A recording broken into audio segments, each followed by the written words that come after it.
Hello guys, welcome to the channel. आज के इस वीडियो में हम बनाने वाले हैं एक Pomodoro timer using HTML, CSS and JavaScript. आपको पता ही होगा पोमोडोरो टेक्निक का, जिसमें हम 25 मिनट्स काम करते हैं और 5 मिनट्स का ब्रेक लेते हैं।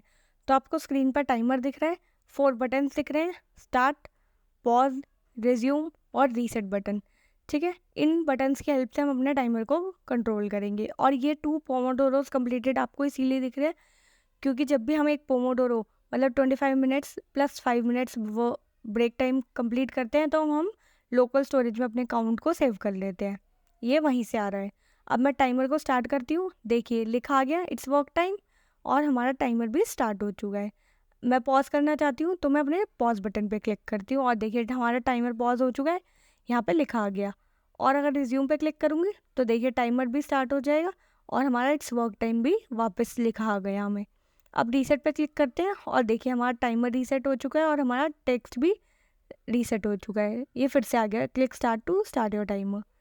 स्टार्ट करा हमने टाइमर और देखिए ये बिल्कुल सही चल रहा है हमारा टाइमर। पॉज करते हैं एक बार और देखिए रिज्यूम करते हैं। ये देखिए अब हमारा टाइमर देखिए बिल्कुल सही से काम कर रहा है। इस टाइमर को अगर मैं आपको स्टार्टिंग से बिल्कुल लास्ट तक दिखाऊंगी तो ऑब्वियसली 25 मिनट्स की वीडियो सिर्फ मेरे को आपको टाइमर दिखाने में ही लग जाएगी। तो मैं इस टाइमर को एक काम करती हूँ, पॉज कर लेती हूँ और बिल्कुल लास्ट में ये टाइमर जब ख़त्म होने वाला होगा वर्क टाइम का टाइमर, मैं आपको तब दिखा दूँगी। ठीक है, और मैं इस वीडियो को अभी पॉज कर रही हूँ और उसके बाद लास्ट वाला वीडियो दिखाती हूँ आपको जब भी हमारा टाइमर स्टॉप होने वाला होगा, ख़त्म होने वाला होगा बिल्कुल। तो देखिए अब टाइमर के बिल्कुल जस्ट लास्ट को सेकंड्स बचे हैं। 5 4 3 2 और 1। ये देखिए टाइमर ख़त्म हो गया और हमारा ऑटोमेटिकली ब्रेक टाइम वाला टाइमर स्टार्ट हो चुका है और यहाँ पर भी लिखा आ चुका है इट्स ब्रेक टाइम। और टाइमर वो 5 मिनट्स का है। तो देखिए पॉज करते ही वो टाइमर भी स्टॉप हो गया और रिज्यूम करते ही आ गया इट्स ब्रेक टाइम। ठीक है, तो हमारे यही सेम बटन हैं जो हमारे दोनों टाइमर्स के लिए स्टार्ट हो रहे हैं। अगर आप चाहें ना तो अलग से भी कर सकते थे इस चीज़ को कि आपको एक वर्क टाइम और ब्रेक टाइम के लिए अलग काम कर सकते थे, बट मैंने ऑटोमेटिकली स्टार्ट करा है उस टाइमर को जैसे ही हमारा 25 मिनट्स वाला टाइमर स्टॉप हो रहा है। ठीक, तो हम इस टाइमर को स्टार्टिंग से बनाएंगे और देखिए अभी मैं पूरा टाइमर इस 5 मिनट्स वाले टाइमर को भी कंप्लीट करके आपको दिखाती हूँ कि जब हमारा ये टाइमर कंप्लीट हो जाता है तो क्या होता है। देखिए लास्ट के सेकंड्स बचे हैं और 1 सेकंड और देखिए लिखा आ गया completed 1 round of pomodoro technique और स्टार्ट टाइमर अगेन लिखा आ गया। ठीक है, अब रिफ्रेश करती हूँ पेज को और देखिए आपके 3 पोमोडोरोस भी लिखे आ गए थे और ये 3 में आपको एक एनिमेशन दिख रहा होगा जो हमारा 3 टेक्स्ट ऊपर की तरफ आते हुए है और हमने बटन्स में भी हमने ट्रांसफॉर्म इफेक्ट लगा रखा है। तो हम इस टाइमर को स्क्रैच से बनाने वाले हैं। और मैं आपसे एक चीज़ और कहूँगी, अगर आपको सेट इंटरवल फंक्शन और क्लियर इंटरवल फंक्शन अच्छे से अभी नहीं आता है यूज़ करना, तो आप इन दोनों फंक्शंस को एक बार अच्छे से रन करके पढ़ के देख लीजिए। और अगर आपको इस पे कोई मिनी प्रोजेक्ट बनाना है तो आप बना सकते हैं। मैंने बना रखे हैं एनालॉग क्लॉक, डिजिटल क्लॉक और स्टॉप वॉच, तीनों प्रोजेक्ट्स बना रखे हैं। आप स्टॉप वॉच भी देख लेंगे तो आपको अच्छे से सेट इंटरवल और क्लियर इंटरवल फंक्शन समझ आ जाएगा। तो चलते हैं हम इस पे कोड एडिटर पर। तो देखिए यहाँ पर मैंने एक ऑलरेडी फोल्डर बना रखा है पोमोडोरो टाइमर के नाम से। इसमें हम अपनी HTML, CSS और जावास्क्रिप्ट की फ़ाइल बना लेते हैं। आप चाहें तो एक ही फाइल में index.html में ही अपना स्टाइल टैग और स्क्रिप्ट टैग का यूज़ करके अपने कोड लिख सकते हैं, बट मैं सेपरेट कोड रखती हूँ अपने CSS और जावास्क्रिप्ट से जिससे हमारे कोड मेंटेनेबल रहे। और देखिए टाइटल लिख देते हैं हम इसका पोमोडोरो टाइमर और यहाँ पे लिख देती हूँ मैं जावास्क्रिप्ट कोड। ठीक है, और यहाँ पे लिख देते हैं हम, अब अपने एक बार शो भी कर देती हूँ आपको। ये देखिए अब आपको दोनों चीज़ें शो होती रहेंगी। अब चलते हैं अपने बॉडी टैग में। बॉडी टैग में सबसे पहले तो मैं एक क्लास लूँगी डॉट कंटेनर। क्लास लिया इसलिए डॉट से डिनोट करा है और इसी क्लास के अंदर मुझे एक चाहिए टाइमर, तो उसको भी क्लास दिया मैंने टाइमर।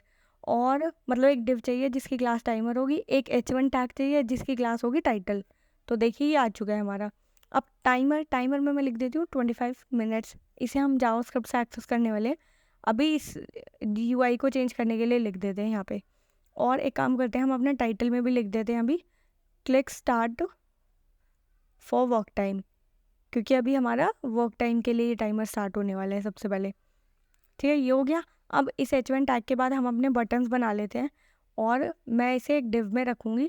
तो बटन्स बना लेती हूँ और मैं डॉट लिख देती हूँ क्योंकि मुझे क्लास बनानी है बटन्स की। और इसके अंदर मैं एक बटन और बनाऊँगी बटन, और उसको मैं क्लास दूँगी स्टार्ट बटन, जो हमारा स्टार्ट टाइमर के लिए काम करेगा। ठीक है, बटन्स डिव के अंदर हमारे बटन आ चुका है। इसे कॉपी कर लेती हूँ मैं और सबसे पहले इसको नाम दे देती हूँ स्टार्ट। ये हमारा स्टार्ट बटन होगा। इसे शिफ्ट ऑल्ट और डाउन एरो की से कॉपी करा और इसमें अपने बटन्स के नाम भी चेंज कर देती हूँ। और ये हमारा हो जाएगा पॉज बटन, ये हो जाएगा हमारा रिज्यूम बटन, और ये हो जाएगा हमारा रीसेट बटन। तो ये हमारे बटन्स सारे अलग अलग हो जाएंगे और इनकी क्लासेस भी चेंज कर लेते हैं। ध्यान से आप क्लास भी चेंज कर लीजिएगा और ये भी ध्यान रखिएगा आपने कौन सी क्लास किस बटन को दी है। ऐसा ना हो रिज्यूम बटन पे आप पॉज लिख दें, वो चीज़ देख के कीजिएगा। ठीक है, तो ये हमारे बटन्स भी आ चुके हैं। बाकी अभी तो हमें और कोई कोड लिखना नहीं है, HTML में इतना ही कोड रखते हैं, बाकी कोड बाद में कर लेंगे। सबसे पहले हम CSS लिंक कर लेते हैं और ये देखिए CSS लिंक हो गई। अब अपने CSS में चलते हैं और सबसे पहले तो CSS में क्या करेंगे, कोड देखिए बड़ा कर लेते हैं। हाँ, अब आपको कोड ज़्यादा विजिबल होगा अच्छे से UI। और सबसे पहले तो मार्जिन और पैडिंग, दो चीज़ों को मैं डिफ़ॉल्ट 0, सारे एलिमेंट्स में जो भी डिफ़ॉल्ट मार्जिन और पैडिंग होगी वो हट जाएगी। देखिए सारा गैप था कितना सारा कम ख़त्म हो गया मार्जिन और पैडिंग दोनों से। बॉक्स साइजिंग कर लेंगे बॉर्डर बॉक्स, और फ़ॉन्ट फैमिली देते हैं। फ़ॉन्ट फैमिली में ऐसे दूंगी वर्डाना। आप चाहें तो कोई भी फ़ॉन्ट फैमिली यूज़ कर सकते हैं, आप चाहें तो गूगल फ़ॉन्ट्स भी यूज़ कर सकते हैं। यहाँ पे कोड को वर्ड रैप कर लेते हैं। और ये देखिए अगर आपको एक फैमिली नहीं मिलती ना, कॉमा इसीलिए यूज़ किया जाता है कि आपको एक फैमिली नहीं मिली तो आप दूसरे पे फॉल बैक कर दें। अब बॉडी में सबसे पहले बैकग्राउंड कलर ले लेती हूँ मैं। मैंने आपको वहाँ पे जो दिखाई थी ना, अभी आपको स्टार्टिंग में शो हुई थी, वो हमारी वो था इमेज थी, उसे हम बाद में लगाएंगे। अभी के लिए मैं बैकग्राउंड कलर ही यूज़ कर रही हूँ। और ये देखिए बैकग्राउंड कलर इसीलिए क्योंकि मेरा पेज बार बार रिफ़्रेश होगा और मैं नहीं चाहती वो पेज आपको लोड होता और बार बार प्रॉब्लम दिखे। तो इमेज बाद में यूज़ करेंगे हम। ठीक है, ये हो गया हमारा। अब हम अपने कंटेनर को स्टाइल करते हैं और कंटेनर में क्या करेंगे, इसकी विड्थ, तो कंटेनर की विड्थ और हाइट सेट कर देते हैं। विड्थ कर दूंगी 100% और हाइट करूँगी 100 VH क्यों, जितना इसका व्यू होगा उसकी 100 हाइट ले लेगा ये। अब इसी कंटेनर को मुझे सेंटर में लाना है, हॉरिजॉन्टली और वर्टिकली दोनों। तो मैं डिस्प्लेस की करूँगी फ्लेक्स। आप चाहें तो यहाँ ग्रिड का भी यूज़ कर सकते हैं। फ्लेक्स डायरेक्शन इसकी कर देंगे कॉलम। अब ये देखिए सारे बटन्स ये सब एक ही रो में आ गए ना, इसकी फ्लेक्स डायरेक्शन कॉलम करते ही वापस वर्टिकल हो जाएंगे। ये देखिए सही हो गए।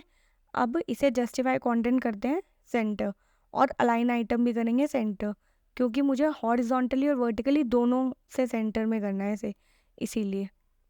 आप चाहें तो पोजीशंस का भी यूज़ कर सकते हैं, बट मुझे फ्लेक्स बॉक्स ईजी लगता है, या फिर ग्रिड का भी यूज़ कर सकते हैं, जो भी आपको बेटर लगती है। प्रैक्टिस आप कर सकते हैं। अब हम अपने टाइमर को स्टाइल करते हैं। ये जो 25 वाला टाइमर है इसको, सबसे पहले तो इस टाइमर का मैं फ़ॉन्ट साइज़ इंक्रीज़ करूँगी, काफ़ी बड़ा करूँगी, इसे 50 पिक्सल दे देती हूँ। हाँ, अब ठीक लग रहा है। और इसका फ़ॉन्ट वेट भी मैं दे दूँगी बोल्ड, 600 दे देती हूँ वैल्यू। आप चाहें तो बोल्ड भी लिख सकते हैं या बोल्डर, मैं वैल्यू यूज़ करती हूँ हमेशा। इसे मार्जिन देती हूँ बॉटम से, ये जो टेक्स्ट है इससे इसे मार्जिन मिल जाएगी, एक गैप आ जाएगा। ये देखिए 30 पिक्सल की मार्जिन मिल गई इसे। अब इसमें एक लेटर स्पेसिंग दे देती हूँ मैं, और क्योंकि मैं इसमें जो लेटर्स है ना ये, इनमें थोड़ी सी स्पेसिंग चाहती हूँ मैं, तो मैं इसे लेटर स्पेसिंग थोड़ी ज़्यादा दूंगी, 4.5 पिक्सल दे रही हूँ मैं। और ये देखिए लेटर्स में स्पेसिंग आ गई। मैं एक बार इससे कमेंट करती हूँ और देखिए, आप ध्यान से देखिएगा अप्लाई हो रही है ना, थोड़ा सा चेंज आ रहा है। 4.5 पिक्सल दिया है क्योंकि मैंने। अब मैं इसे बॉक्स शेडो दूंगी, और ये देखिए बॉक्स शेडो,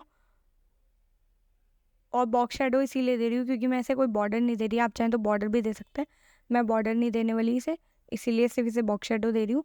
और कलर्स में RGBA वैल्यू यूज़ कर रही हूँ। आप चाहें तो हेक्स कोड भी यूज़ कर सकते हैं या नाम भी यूज़ कर सकते हैं, बट प्रेफर कीजिए हेक्स कोड या RGBA वैल्यू या HSLA वैल्यू यूज़ करना। ठीक है, और मैं बॉक्स शेडो से एक नहीं दे रही हूँ, मल्टीपल बॉक्स शेडो दे रही हूँ। तो आप कितनी भी बॉक्स शेडो दे सकते हैं, बट आपको कॉमा दे के बॉक्स शेडो को सेपरेट करना है। तो मैंने अभी पहले वाले की इंटेंसिटी 0.9 रख रही हूँ, और इनकी इंटेंसिटीज़ भी चेंज कर लेती हूँ मैं। और इसकी थिकनेस, हाँ, ये 20 पिक्सल कर देती हूँ, और इसकी इंटेंसिटी कर देती हूँ 0.9 ही ठीक है, और ये 30 पिक्सल, और इसकी इंटेंसिटी थोड़ी सी कम कर देती हूँ 0.5। अब देखिए बैक दिख रहे हैं आपको, और इसको बैकग्राउंड कलर भी दूंगी मैं। आप चाहे तो बॉक्स शेडो ना भी दें, बॉर्डर भी दे सकते हैं इफ़ यू वांट। और बैकग्राउंड कलर के लिए मैं हेक्स कोड यूज़ कर रही हूँ यहाँ पर। ये देखिए ब्लैक कलर का शेड है ये, जो मैंने बैकग्राउंड के लिए यूज़ किया है। अब मुझे इसे सर्कल बनाना है, तो मैं क्या करूँगी, जो टाइमर है इसको सर्कल बनाने के लिए सबसे पहले इसे विड्थ और हाइट देती हूँ। और विड्थ और हाइट देती हूँ मैं इसे 280 पिक्सल की देती हूँ, विड्थ भी और हाइट भी। अब मुझे इसे सर्कल बनाना है, तो मैं इसे दूंगी एक बॉर्डर रेडियस। देखिए अभी ये थोड़ा वियर्ड लग रहा है। अब मैं इसे बॉर्डर रेडियस देती हूँ सर्कल बनाने के लिए 50%। और ये देखिए हमारा सर्कल रेडी है बिल्कुल। अब इस 25 को, ये जो टेक्स्ट लिखा है, हमें इसे इस सर्कल के सेंटर पे लाना है ना। तो सेंटर में लाने के लिए क्या कर सकते हैं, आप फ्लेक्स बॉक्स यूज़ कर सकते हैं, लेकिन फ्लेक्स बॉक्स मैंने आपको ऊपर यूज़ करके दिखा दिया, तो मैं आपको यहाँ पर ग्रिड का यूज़ करके दिखा देती हूँ। फ्लेक्स बॉक्स और आप ग्रिड, आपको दोनों का यूज़ आ जाएगा। तो डिस्प्ले करते हैं इसकी ग्रिड, ग्रिड, और इसमें करते हैं प्लेस आइटम्स सेंटर। तो इससे आपके 25 टेक्स्ट बैकग्राउंड के सेंटर में आ जाएगा। देखिए सेंटर में आ गया बिल्कुल। अब कितना सही लग रहा है। अब एक काम करते हैं, हमारा ये जो टेक्स्ट है click start for work time, इसको भी स्टाइल कर लेते हैं। और मुझे ये बहुत बड़ा लग रहा है, तो मैं इसे सबसे पहले तो छोटा करूँगी, और सेलेक्ट करेंगे डॉट कंटेनर के H1 से, और इसके फॉन्ट साइज़ को मैं दे दूँगी 20 पिक्सल दे देती हूँ, क्योंकि मुझे बहुत ज़्यादा बड़ा नहीं रखना है, इसे छोटा ही रखना है। हाँ 20 पिक्सल ठीक है। आई थिंक थोड़ा सा इसे बड़ा कर लेते हैं, या तो 22 पिक्सल कर लेते हैं। अब ठीक लग रहा है। और इसे मार्जिन भी दे देती हूँ मैं। इसे मार्जिन दूंगी, सबसे पहले तो मैं इसे टॉप से दूंगी, मतलब टाइमर और इस टेक्स्ट के बीच में 10 पिक्सल की मार्जिन दूंगी। और इससे लेफ़्ट से दूंगी, मतलब राइट से दूंगी 0, और बॉटम से दूंगी 30 पिक्सल, और लेफ़्ट से दूंगी 0। लेफ़्ट राइट से 0 दिए, टॉप से 10 पिक्सल, और राइट से बॉटम से 30 पिक्सल दिए। ये आपको चारों तरफ से मार्जिन देने का शॉर्ट हैंड होता है, ठीक है। Top, right, bottom, left, okay. अब बटन्स को स्टाइल करते हैं। सबसे पहले मैं डिव, जिसमें बटन्स है सारे, उस डिव को स्टाइल कर रही हूँ, ध्यान रखिएगा बटन्स को नहीं। और इसकी विड्थ करूँगी मैं 100%। और देखिएगा अभी ये स्टार्टिंग में आ जाएंगे लेफ्ट में, ये देखिए आ गए। अब इसकी मैक्स विड्थ भी सेट कर देते हैं, जिससे थोड़ा सा स्टार्टिंग से हट जाएंगे। और देखिएगा मैं इसे 500 पिक्सल कर रही हूँ। अब इन्हें सेंटर में लाना है हमें वापस से, तो हम करेंगे डिस्प्ले फ्लेक्स। विड्थ आपको इतनी ही रखनी है, लेकिन सेंटर में भी लाना है, तो डिस्प्ले फ्लेक्स करेंगे। और जस्टिफाई कंटेंट करूँगी मैं सेंटर। देखिए सेंटर में आ गए, बिल्कुल सही लग रहे हैं। अलाइन आइटम भी कर देंगे सेंटर। ये वर्टिकली अलाइन है, इसलिए आपको ज़्यादा डिफरेंस नहीं दिखेगा अभी। अब इनमें मेरे को स्पेस भी चाहिए ना, तो मैं जस्टिफाई कंटेंट सेंटर ना करके देखिए स्पेस बिटवीन करती हूँ। देखिए स्पेस आ गया इनमें। अभी ये बहुत वियर्ड लग रहा है क्योंकि इनमें स्पेस बहुत ज़्यादा है, लेकिन अभी मैं इनका फॉन्ट साइज़ बढ़ाऊंगी, इनमें पैडिंग दूंगी, तो ये सही लगेंगे। अभी देखिएगा आप। तो हम सेलेक्ट कर लेते हैं अपने बटन्स के बटन को। अब मतलब सब बटन्स को एक ही टाइप की स्टाइलिंग देनी है, तो मैं सिर्फ बटन के नाम से दूंगी, बटन। और यहाँ देखिए, हाँ सबसे पहले तो इसका फॉन्ट साइज़ इंक्रीज़ करते हैं और 22 पिक्सल कर देते हैं। और इसका फॉन्ट वेट भी बोल्ड कर देते हैं, और 700 देती हूँ मैं इसे वैल्यू, ठीक है। पैडिंग दे देते हैं इसे टॉप बॉटम लेफ्ट राइट सारी तरफ से, और दे देते हैं 16 पिक्सल की। हाँ अब ठीक है। बॉर्डर रेडियस दे देते हैं जिससे इसके कॉर्नर सॉफ्ट हो जाए। बॉर्डर रेडियस दूंगी मैं 5 पिक्सल की। हाँ अब ठीक लग रहा है देखिए। और इसके बॉर्डर को नन कर देते हैं, इसमें बॉर्डर मुझे नहीं चाहिए। देखिए बॉर्डर चला गया इसका। अब इसमें कर्सर भी पॉइंटर कर देते हैं, जब इस पर कोई पॉइंट करे तो इस पर कर्सर आना चाहिए, एरो नहीं। तो इसका कर्सर पॉइंटर करते हैं। कर्सर पॉइंटर, ये देखिए अब पॉइंटर आ रहा है इस पर, अगर आप लेके जा रहे हैं तो एरो नहीं आ रहा। अब इसका बैकग्राउंड कलर देंगे। अब बैकग्राउंड कलर अगर मैं चाहूँ ना, तो स्टार्ट बटन, पॉज, रिज्यूम, सबको अलग अलग आईडी देके सेलेक्ट करूँ अलग अलग, और फिर बैकग्राउंड कलर दूँ। और अगर मुझे एक साथ बैकग्राउंड कलर देना है, तो मैं यहाँ पर यूज़ करूँगी अब HTML में अपनी स्टाइलिंग का, सॉरी इनलाइन स्टाइलिंग का, इनलाइन CSS आई मीन। तो मैं इसे यहाँ पे छोटा छोटा कर देती हूँ अभी अभी के लिए, और अभी आपको दिखाऊंगी। सबसे पहले अब आपको क्या करना है, जो आपके ये बटन्स है ना, इनके पास आ जाइए। ये स्टार्ट बटन वगैरह जो है, इनमें आप ऑल्ट प्रेस करिए, जहाँ भी कर्सर लेकर जाएंगे वहाँ मल्टी कर्सर आ जाएगा। अब आपको लिखना है स्टाइल, क्योंकि हम इनलाइन स्टाइलिंग ऐड कर रहे हैं, इनलाइन से ऐसे स्टार्ट कर रहे हैं, इसलिए आप स्टाइल का यूज़ कीजिए। और आप अपने वेरिएबल का नाम लिखिए जो भी आपको पास करना है। मुझे कलर रखना है तो मैं CLR यूज़ कर रही हूँ, आप कोई भी वेरिएबल का नाम लिख सकते हैं। और मैं यहाँ पे अपने कलर्स, जो भी कलर्स मुझे चाहिए इन बटन्स पे, उनका हेक्स कोड पास कर रही हूँ। ठीक है, आप नाम भी लिख सकते हैं या RGB वैल्यू जैसे आप CSS में लिख सकते हैं, वैसे ही आप अपने यहाँ पे भी लिख सकते हैं। तो मैं यहाँ हेक्स कोड यूज़ कर रही हूँ, तो मैंने अपने हेक्स कोड लिख देती हूँ। और अब इन तीनों वेरिएबल्स को अपने CSS में यूज़ करेंगे। ठीक है, और यहाँ से इस कॉपी कर लेते हैं इस वेरिएबल को। आपने यहाँ HTML में वेरिएबल बनाया और इसे CSS में लेकर चलते हैं। अब बड़ा कर लेते हैं, ये देखिए। और बैकग्राउंड कलर में वेरिएबल आपको कैसे लिखना है CSS में, आप यूज़ करेंगे वैड कीवर्ड का, वैड लिखेंगे और अपने वेरिएबल को पेस्ट कर दीजिए। देखिए, एक ही लाइन ऑफ कोड लिखा है आपने CSS में, लेकिन सबके बटन्स के आपके कलर अलग अलग आ रहे हैं। ठीक है, तो ये भी एक अच्छी प्रैक्टिस होती है, इसलिए भी कई बार इनलाइन CSS यूज़फुल हो जाती है। अब कलर इसे दे देते हैं वाइट, ब्लैक क्योंकि अच्छा नहीं लग रहा है। हाँ, अब ज़्यादा अच्छा लग रहा है। तो देखिए हमारे बटन्स हो गए। अब एक काम करते हैं, इन बटन्स पे ना हवर प्रॉपर्टी यूज़ करते हैं, जिससे जब भी कोई कर्सर लेकर जाए तो इस पे या तो बैकग्राउंड कलर चेंज हो या कलर कुछ तो ऐसा होना चाहिए ना इफेक्ट, तो वो कर लेते हैं। तो एक काम करती हूँ, कलर चेंज नहीं करते इस बार, मैं कुछ और करती हूँ। और बटन सेलेक्ट करें और हवर प्रॉपर्टी लगाते हैं। ये हो गई। और इसमें लगाएंगे ट्रांसफॉर्म, ट्रांसफॉर्म करेंगे स्केल, स्केल का यूज़ करूँगी मैं यहाँ पर। आप कोई भी प्रॉपर्टी यूज़ कर सकते हैं, मैं स्केल 1.1 कर दूँगी। 1.1 से क्या होगा, ये थोड़े से बड़े हो जाएंगे, जब हम इस पे लेके जाएंगे ना तो इनका साइज़ थोड़ा सा इंक्रीज हो जाए। देखिए इनका साइज़ इंक्रीज हो रहा है, लेकिन ये देखिए बहुत ही फास्ट हो रहा है, ये स्टार्टिंग में भी और लास्ट में भी बहुत फास्ट हो रहा है। तो इसमें इसे स्लो करने के लिए मैं क्या करूँगी, एक ट्रांजिशन प्रॉपर्टी का यूज़ करूँगी। और ट्रांजिशन मुझे किस पे लगाना है, ट्रांजिशन मुझे लगाना है ट्रांसफॉर्म पे। तो जिस भी प्रॉपर्टी पे आपको लगाना होता है उसका नाम लिखिए, टाइम दीजिए, मुझे 4.4 सेकेंड के लिए लगाना है। और ईज इन आउट, मतलब स्टार्टिंग में भी वो स्लो हो और एंड में भी स्लो हो हमारा ट्रांजिशन। अब देखिए हमारे बटन्स, ये ट्रांजिशन अब ज़्यादा अच्छा लग रहा है, देखिए। ठीक है, अब हम यही प्रॉपर्टी ज़्यादा बेटर लग रही है, पहले ये ज़्यादा अच्छी नहीं लग रही थी। अब देखिए हमारा ये वाला कोड तो रेडी हो चुका है।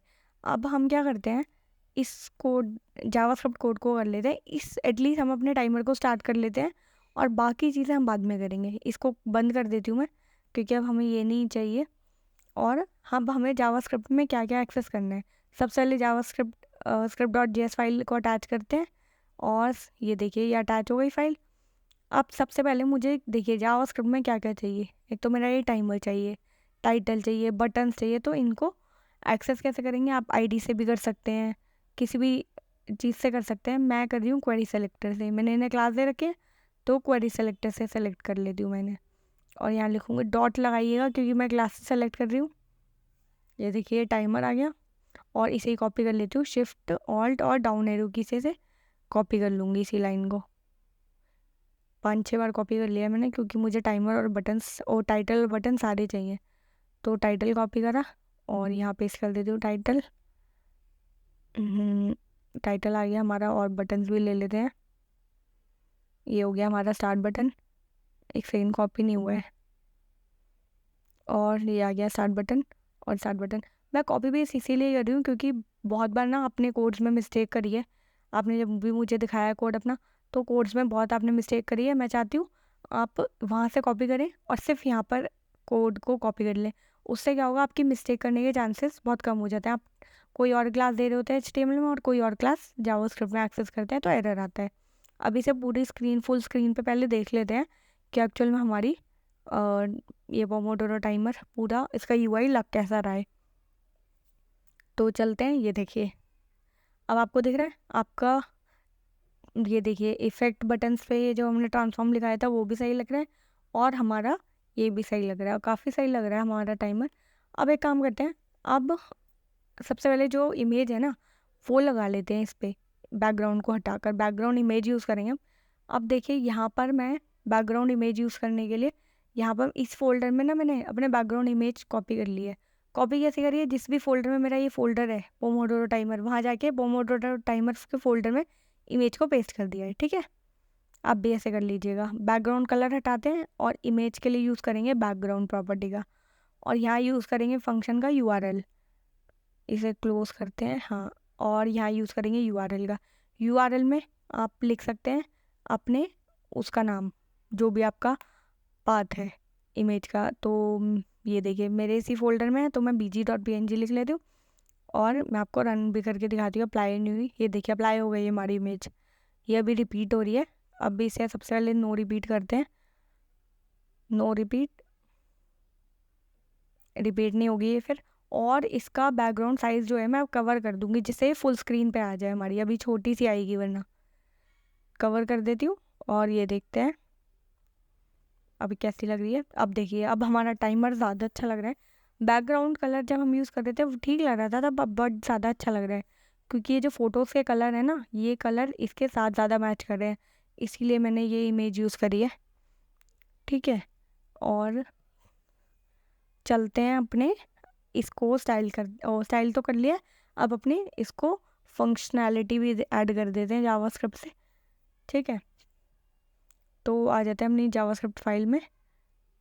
और सबसे पहले तो मुझे क्या करना है, मुझे चाहिए जो स्टार्ट बटन है मेरा, उस पर क्लिक करने में मेरा टाइमर स्टार्ट हो जाना चाहिए। ये मेरा बेसिक काम है। सबसे पहले ये करेंगे। सबसे पॉज बटन, रिज्यूम बटन सबको भूल जाइए, सिर्फ स्टार्ट बटन पे ध्यान दीजिए कि मेरा टाइमर स्टार्ट हो जाना चाहिए बस। तो स्टार्ट बटन पे क्लिक करते ही मेरा ये एरो फंक्शन जो मैं पास कर रही हूँ ये रन होगा, और यहाँ पर मैं इसे पास करूँगी, एक स्टार्ट टाइमर फंक्शन दूँगी। स्टार्ट टाइमर, अब ये फंक्शन बनाया नहीं है, इसे फंक्शन को भी मैं बनाऊँगी। और यहाँ पे एक वो भी लिख देती हूँ कमेंट, क्योंकि हमारे फंक्शंस जब ज़्यादा हो जाते हैं तो हेल्प होती है इन कमेंट्स की। फंक्शन टू स्टार्ट टाइमर लिख देती हूँ, हाँ। और यहाँ पे बना लेते हैं function const start timer equals to, और ये एरो फंक्शन बना रही हूँ मैं। आप चाहें तो नॉर्मल फंक्शन भी बना सकते हैं, बट एरो फंक्शंस अगर आप यूज़ करेंगे, क्योंकि अब नॉर्मली एरो फंक्शंस ही यूज़ होते हैं, तो आपकी अच्छी प्रैक्टिस हो जाएगी। यहाँ लिख देती हूँ मैं एरो फंक्शन, ठीक है, arrow function to start your timer. अब यहाँ पे अब मेरा ये स्टार्ट बटन चल रहा है और ये स्टार्ट टाइमर फंक्शन को एक्सेस कर रहा है नहीं कर रहा, वो यूज़ कर देखने के लिए मैं एक अलर्ट का यूज़ करूँगी। आप कंसोल या अलर्ट का यूज़ कर सकते हैं, और यहाँ लिख दूँगी स्टार्टेड। अगर ये बटन मेरी जावास्क्रिप्ट एक्चुअल में चल रही है नहीं, मुझे पता चल जाएगा। मैं स्टार्टिंग में चेक कर लेती हूँ, ठीक है। और एक काम करती हूँ, यहाँ पे भी एक कमेंट लिख देती हूँ, adding event listener to start button, ठीक है। और अब देखते हैं हमारी जावास्क्रिप्ट रन हो रही है नहीं हो रही, स्टार्ट बटन काम कर रहा है नहीं कर रहा, ठीक है। तो आ गए यहाँ पे, क्लिक करते हैं स्टार्ट पे, ये देखिए अलर्ट आ रहा है, यहाँ पे स्टार्टेड लिखा आ गया, तो इसका मतलब हमारा स्टार्ट बटन बिल्कुल सही से काम कर रहा है। तो अब चलते हैं इस स्टार्ट बटन से अपने टाइमर को स्टार्ट कराते हैं। हाँ, ये देखिए हम आ गए अपने जावास्क्रिप्ट कोड में, और ये अलर्ट तो अब हमें चाहिए नहीं, तो एक काम करते हैं, इस अलर्ट को रिमूव ही कर देती हूँ मैं, मुझे चाहिए ही नहीं है अलर्ट। और यहाँ पर यूज़ करेंगे सेट इंटरवल फंक्शन का। आपको सेट इंटरवल फंक्शन पता ही है क्या काम करता है।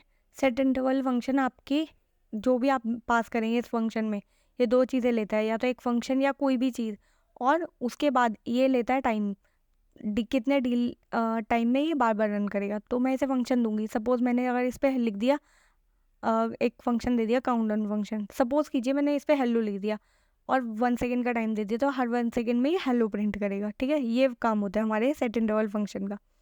लेकिन वैसे यहाँ पे एक फंक्शन ही दे रही हूँ, ऑलरेडी काउंटडाउन दे रही हूँ मैं। इस फंक्शन को अभी मैं बनाऊँगी। मैंने इसे काउंटडाउन फंक्शन दिया है, और ये हर 1 सेकेंड में काउंटडाउन फंक्शन को रन करेगा। और उससे पहले मैं अपने कुछ वेरिएबल्स बना रही हूँ, क्योंकि मैं यहीं पे अपने वर्क टाइम और ब्रेक टाइम को सेट करूँगी।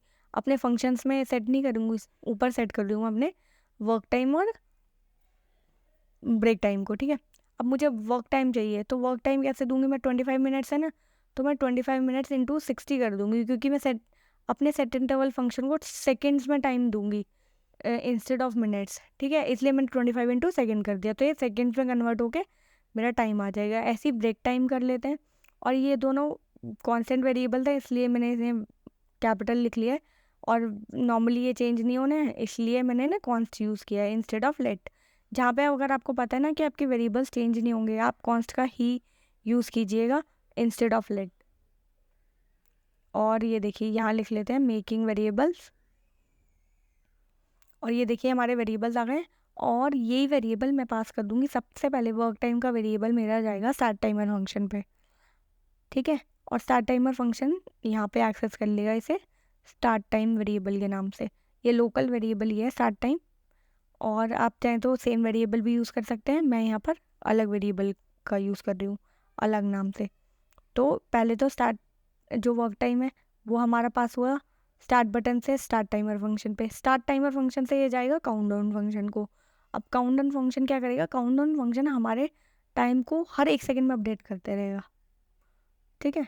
हमने स्टार्ट बटन क्लिक करा, स्टार्ट बटन पे क्लिक होते ही हमारा स्टार्ट टाइमर फंक्शन कॉल हो गया, और वो हर 1 सेकंड में काउंटडाउन फंक्शन को कॉल कर रहा है, और काउंटडाउन फंक्शन हमारा हर सेकंड अपडेट होता रहेगा और टाइम देता रहेगा हमें, ठीक। तो यहाँ पर जो काउंटडाउन फंक्शन ना, यहाँ पे काउंटडाउन फंक्शन में हम अपना सबसे पहले तो वो ले लेते हैं टाइम जो हमने यहाँ पर पास करा है, और जो काउंटडाउन फंक्शन करेगा क्या, टाइमर के टेक्स्ट कंटेंट में जो हमने टाइमर याद है बनाया था HTML में, उसी टाइमर के फंक्शन में आपका टाइम ले लेगा। टाइम कैसे लेगा, ये जो टाइम है ना ये इस वेरिएबल में आ रहा है, जो भी आप टाइम पास कर रहे हैं वर्क टाइम वो इस वेरिएबल में आ जाएगा टाइम में, और टाइम से हमारे टाइमर के टेक्स्ट कंटेंट में आ जाएगा, मतलब टाइमर में शो हो जाएगा, और फिर वो डिक्रीमेंट होता रहेगा, टाइम माइनस माइनस कर देंगे हम उसके बाद, ठीक है।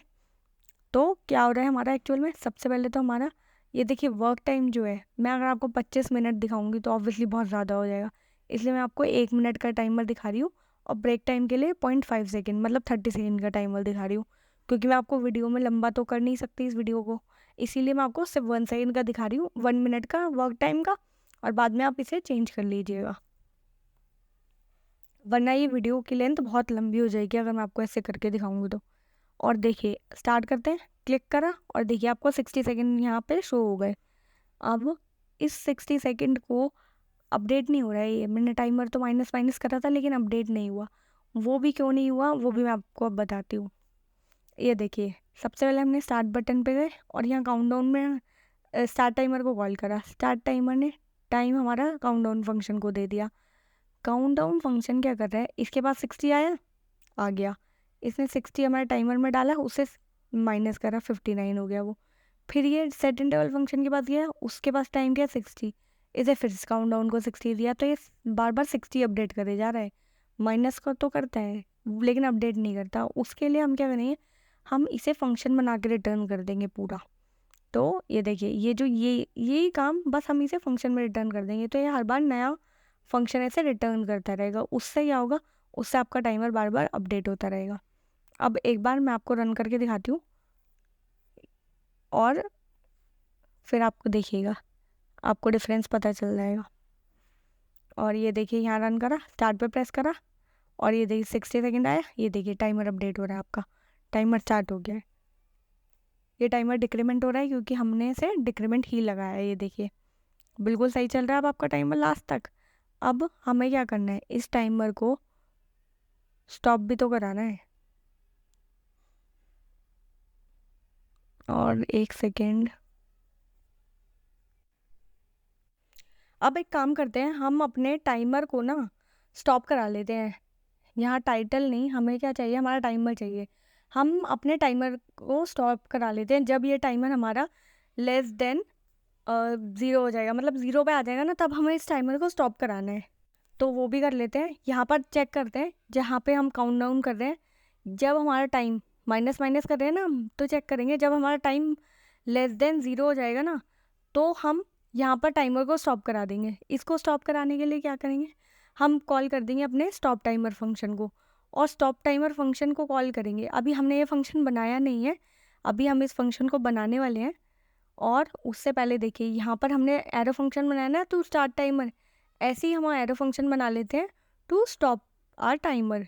तो यहाँ पे लिख देते हैं arrow function to start timer और स्टॉप टाइमर, ये दो फंक्शन हो जाएंगे। यहाँ पर लिख लेते हैं स्टॉप टाइमर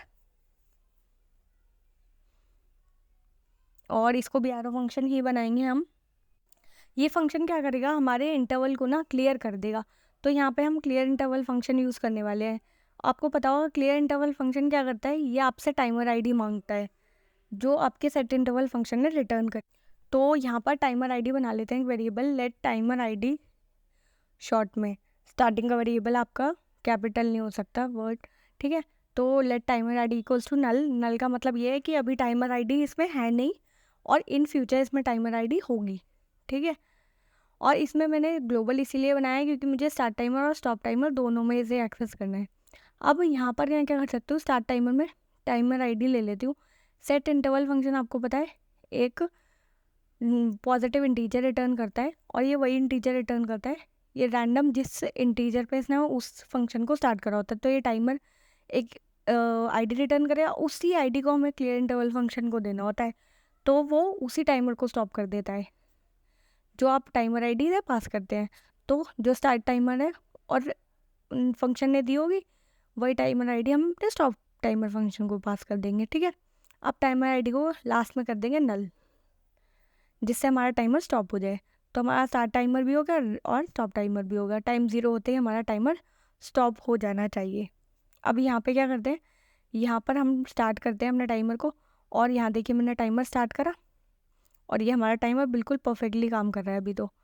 और इसे देखते हैं रन करके कि हमारा टाइमर कब तक चलता है। और मैं एक काम करती हूँ, इसे पॉज कर देती हूँ क्योंकि अगर मैं इसे पॉज नहीं करूँगी ना तो देखिए बिल्कुल लास्ट तक वीडियो लंबी हो जाएगी। अब देखिए 0 आ गया, 0 पे देखिए स्टॉप हो गया मेरा टाइमर। तो इसका मतलब हमारा टाइमर बिल्कुल सही चल रहा है। हमने टाइमर को स्टार्ट भी करा लिया अपने और स्टॉप भी करा लिया है। इसे अपनी 25 मिनट्स का टाइमर भी बनाएंगे हम। अभी सेकंड्स पे चला रहे हैं, इसे बाद में मिनट्स में भी कन्वर्ट करेंगे, ठीक है।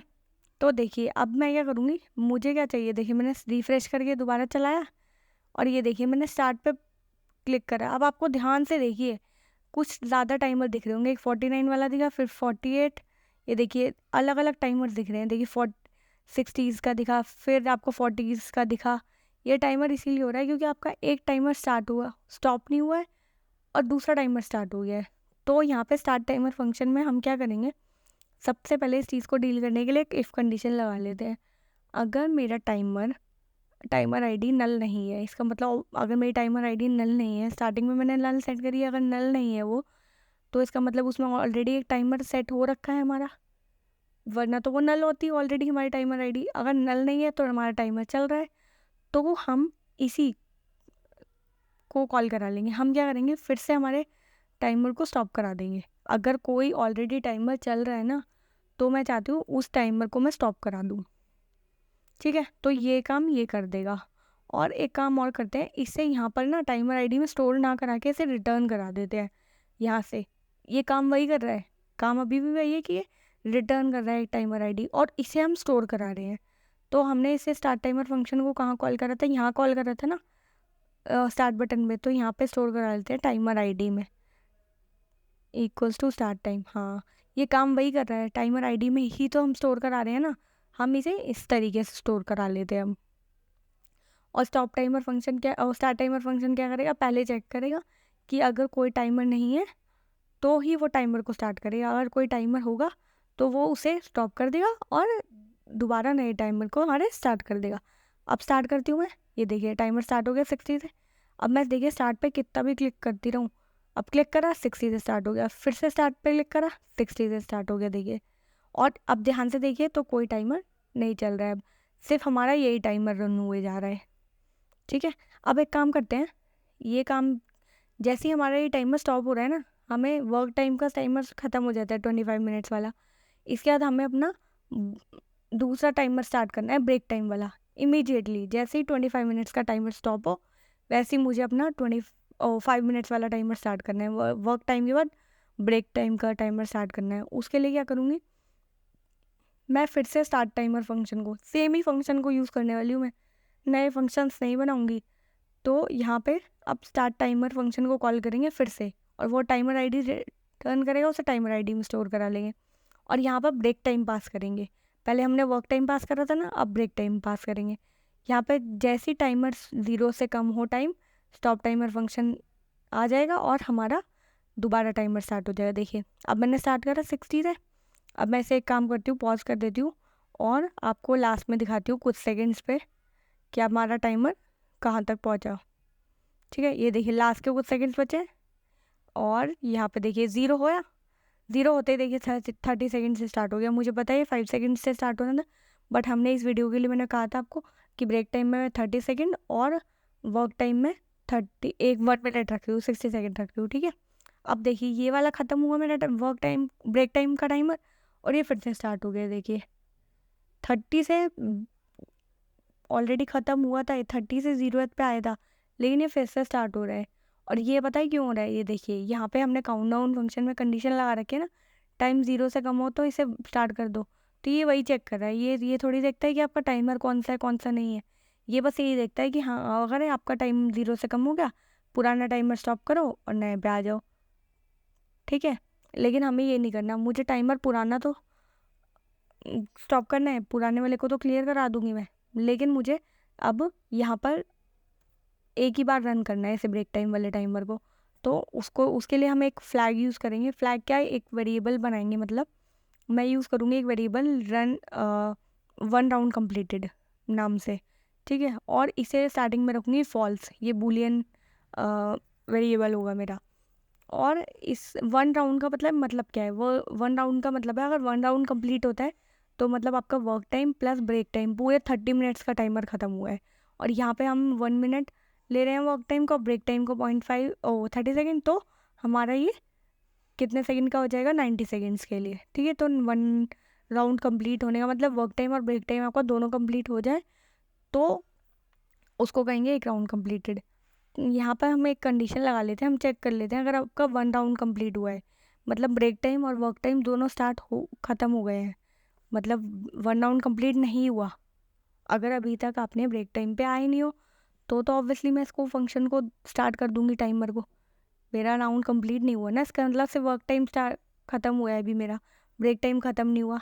तो ये कंडीशन चलनी चाहिए और इसको हम सिर्फ ऐसे लिख सकते हैं, इक्वल्स टू फॉल्स ना लिख के ऐसे भी लिख सकते हैं इस चीज़ को। और यहाँ पर 1 राउंड कंप्लीटेड को आपको ट्रू कर देना है बाद में। अगर आप ट्रू नहीं करेंगे ना तो ये आपकी लूप वापस चलती रहेगी। आपको इसे ट्रू भी करना है यहाँ पे, क्योंकि आपका जैसे ही ये ब्रेक टाइम का टाइमर रन होगा आपका 1 राउंड कंप्लीटेड ट्रू हो जाएगा। ठीक है, और वो दोबारा चेक करने आएगा तो उसे ट्रू मिलेगा। ठीक, अब स्टार्ट करते हैं टाइमर। और देखिए 60 सेकंड से स्टार्ट हुआ है।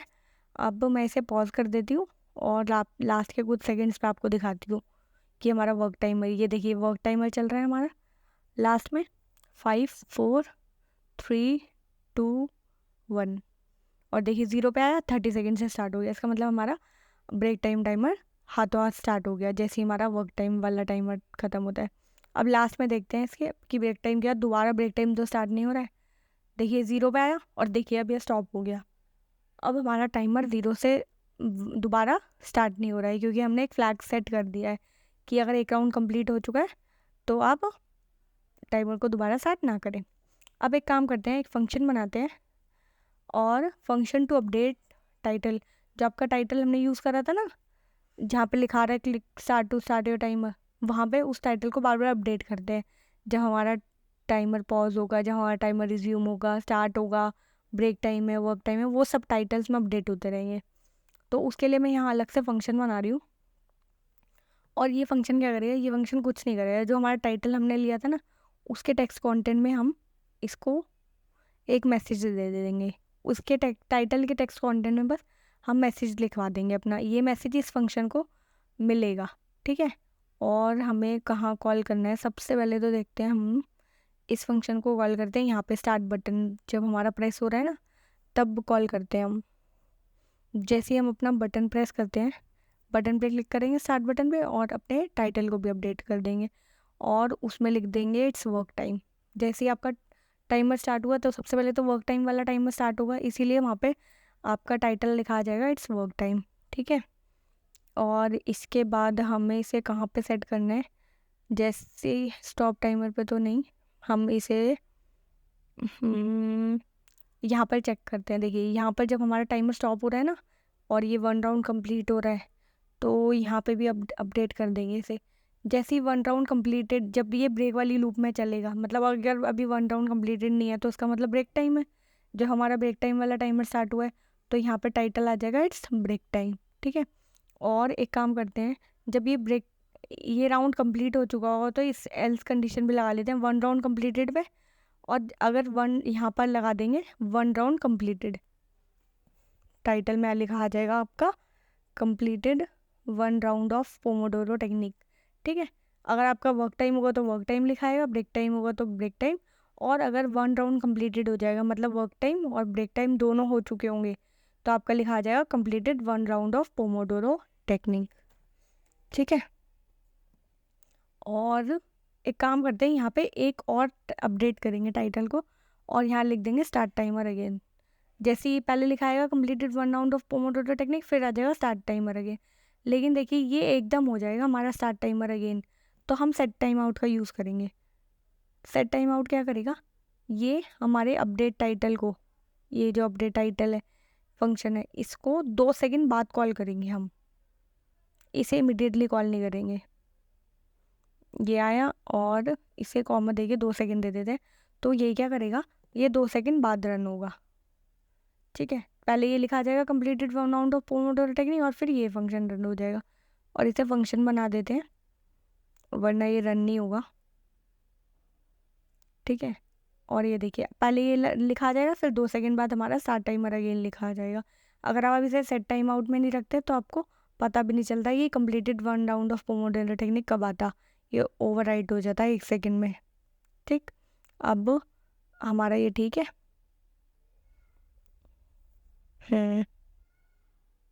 अब एक काम करते हैं, एक वेरिएबल और बनाती हूँ मैं, let total count. Total count क्या करेगा, आपके जो काउंट्स है ना टोटल, वो बताएगा कि आप कितने राउंड्स कंप्लीट कर चुके हैं। आपने देखा था ना, हमने दिखाया था पोमोडोरोस कंप्लीटेड आपका बता रहे, तो वो यहीं पे बता देगा। तो उसके लिए वेरिएबल ले लें हम टोटल काउंट, यहाँ पे इस वेरिएबल को प्लस कर देंगे। जैसे ही आपका 1 राउंड कंप्लीटेड होगा, आपका ये दोनों टेक्स्ट अपडेट हो जाएंगे और काउंट प्लस हो जाएगा। आपका 1 राउंड कंप्लीट हो जाएगा, प्लस आ जाएगा टोटल काउंट प्लस प्लस, ठीक है।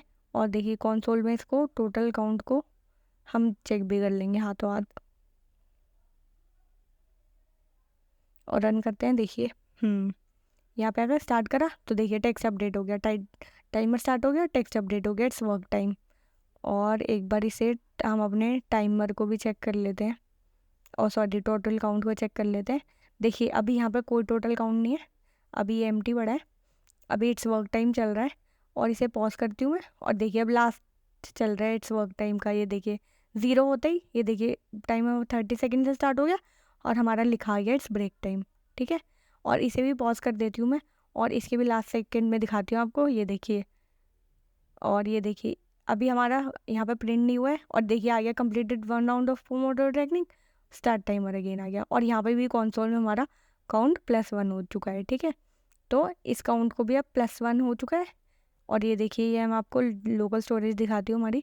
देखिए हमारी लोकल स्टोरेज में अभी कुछ नहीं है, ये जो टू डूज़ है ना, ये पुराने पड़े हैं। मैंने आपको टू डूज़ लिस्ट का प्रोजेक्ट बनाया था, सिखाया था, उसमें स्टोर करवाए थे, तो ये वही लिखे हुए हैं। और अगर आपको लोकल स्टोरेज नहीं आता ना, तो आप उस प्रोजेक्ट को भी एक्सेस कर सकते हैं। और अगर आपको सीखना हो अच्छे से, क्योंकि मैं आपको लोकल स्टोरेज के बारे में यहाँ पे इस वीडियो में तो ज़्यादा नहीं बताऊँगी, जस्ट हम लोकल स्टोरेज को यहाँ पे एक्सेस करेंगे, ठीक है। अगर आपको लोकल स्टोरेज सीखना है तो आप उस वीडियो को टू डू लिस्ट को डालकर अच्छे से देख सकते हैं। अब यहाँ पर क्या करते हैं हम, यहाँ पर मैं एक फंक्शन बनाती हूँ, जैसे हमने अपडेट टाइटल के लिए बनाया था, यहाँ पर बनाऊँगी मैं function to save pomodoro counts to local storage. सबसे पहले तो हम क्या करेंगे, जो हमारे पोमोडोरो काउंट्स है, ये जो टोटल काउंट मैं आपको दिखा रही थी, इनको अपने लोकल स्टोरेज में सेव कर देंगे, ठीक है। तो इसके लिए फंक्शन बनाएंगे, लोकल स्टोरेज में सबसे पहले सेव करेंगे इन्हें, और फिर वहीं से एक्सेस करके अपने यूआई में दिखाएंगे इन्हें। तो यहाँ पे फंक्शन बनाती हूँ मैं सेव लोकल काउंट्स के नाम से। हाँ देखिए यहाँ पर सेव लोकल काउंट्स आ चुका है, और ये एरो फंक्शन ही बनाने वाले हैं हम इसे। और यहाँ पर सबसे पहले एक वेरिएबल बना लेते हैं सेव लोकल काउंट्स फंक्शन में हमारे, जो हमारे लोकल स्टोरेज से हमें ला कर देगा हमारे काउंट्स एक्चुअल में है कितने। तो मैं लिखती हूँ इसे const counts equals to local storage dot get item. Local storage dot get item use कर रही हूँ मैं फंक्शन।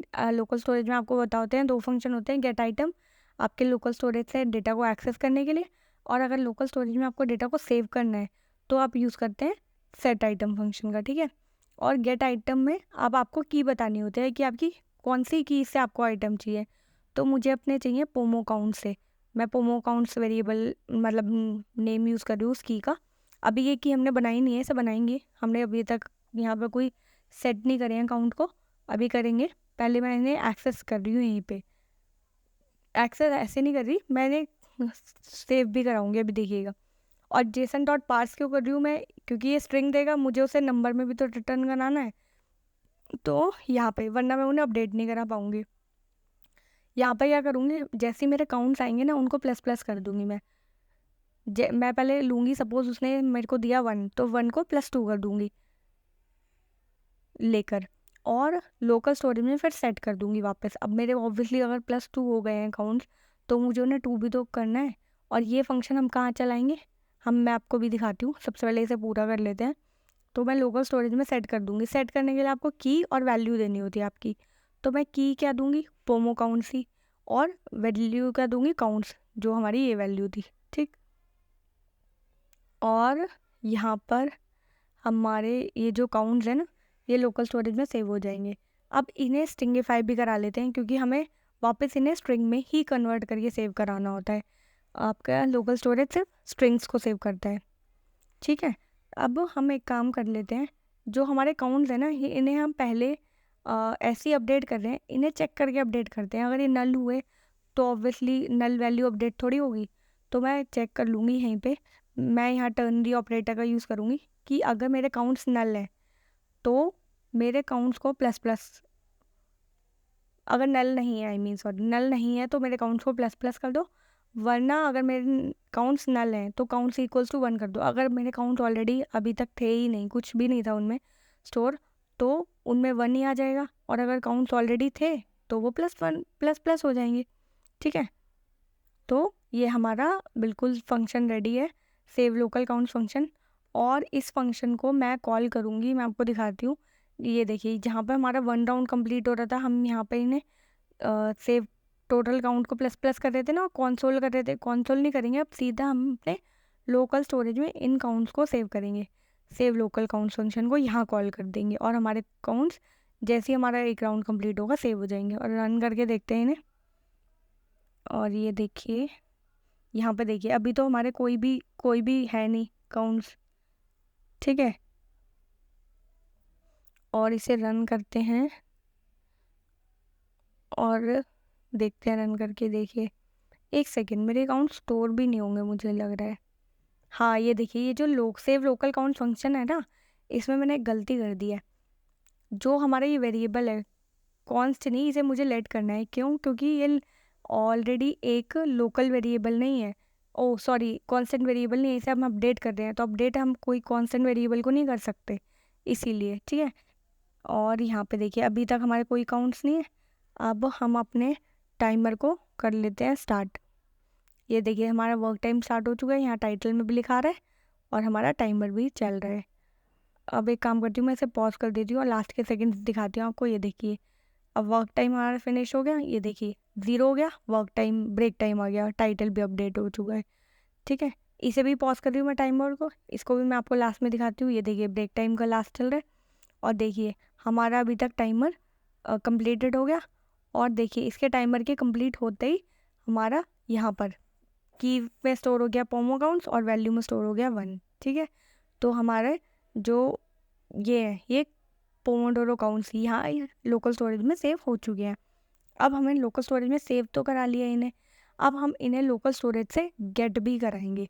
जैसे हमने सेव कराया था वैसे ही हम इन्हें लोकल स्टोरेज में एक्सेस भी करेंगे, ठीक है। तो हम अपने HTML में चलते हैं।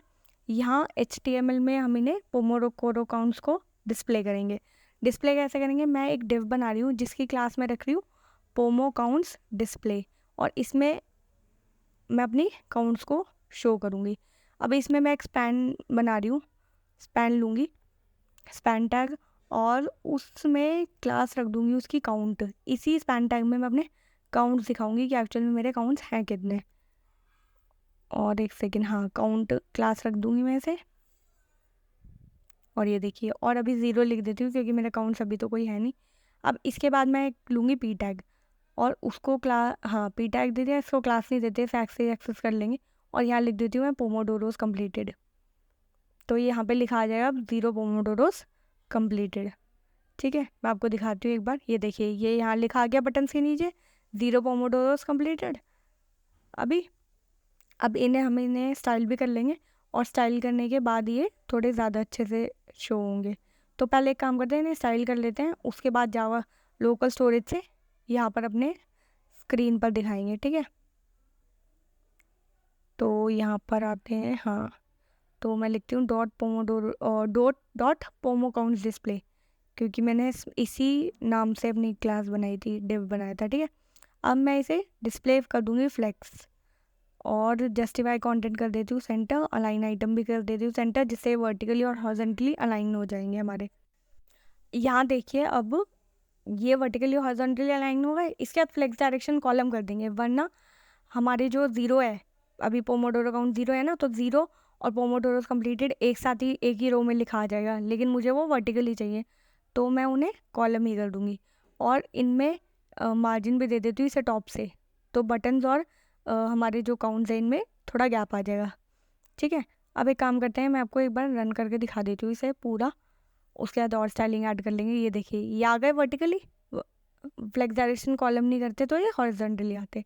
अब इन्हें और स्टाइलिंग दे लेते हैं, और सबसे पहले तो इसके जो हमारा पोमो काउंट्स डिस्प्ले है, इसके हम स्पैन टैग को स्टाइल करते हैं, जिसमें अभी हमारा 0 लिखा है, उसको स्टाइल करते हैं। और उसके फॉन्ट साइज़ को मैं दूंगी, काफ़ी बड़ा दूंगी मैं उसे, 50 पिक्सल दे देती हूँ, थोड़ा मुझे बड़ा ही रखना है उसे। और फॉन्ट वेट दे देती हूँ 700, जिससे वो बोल्ड हो जाए।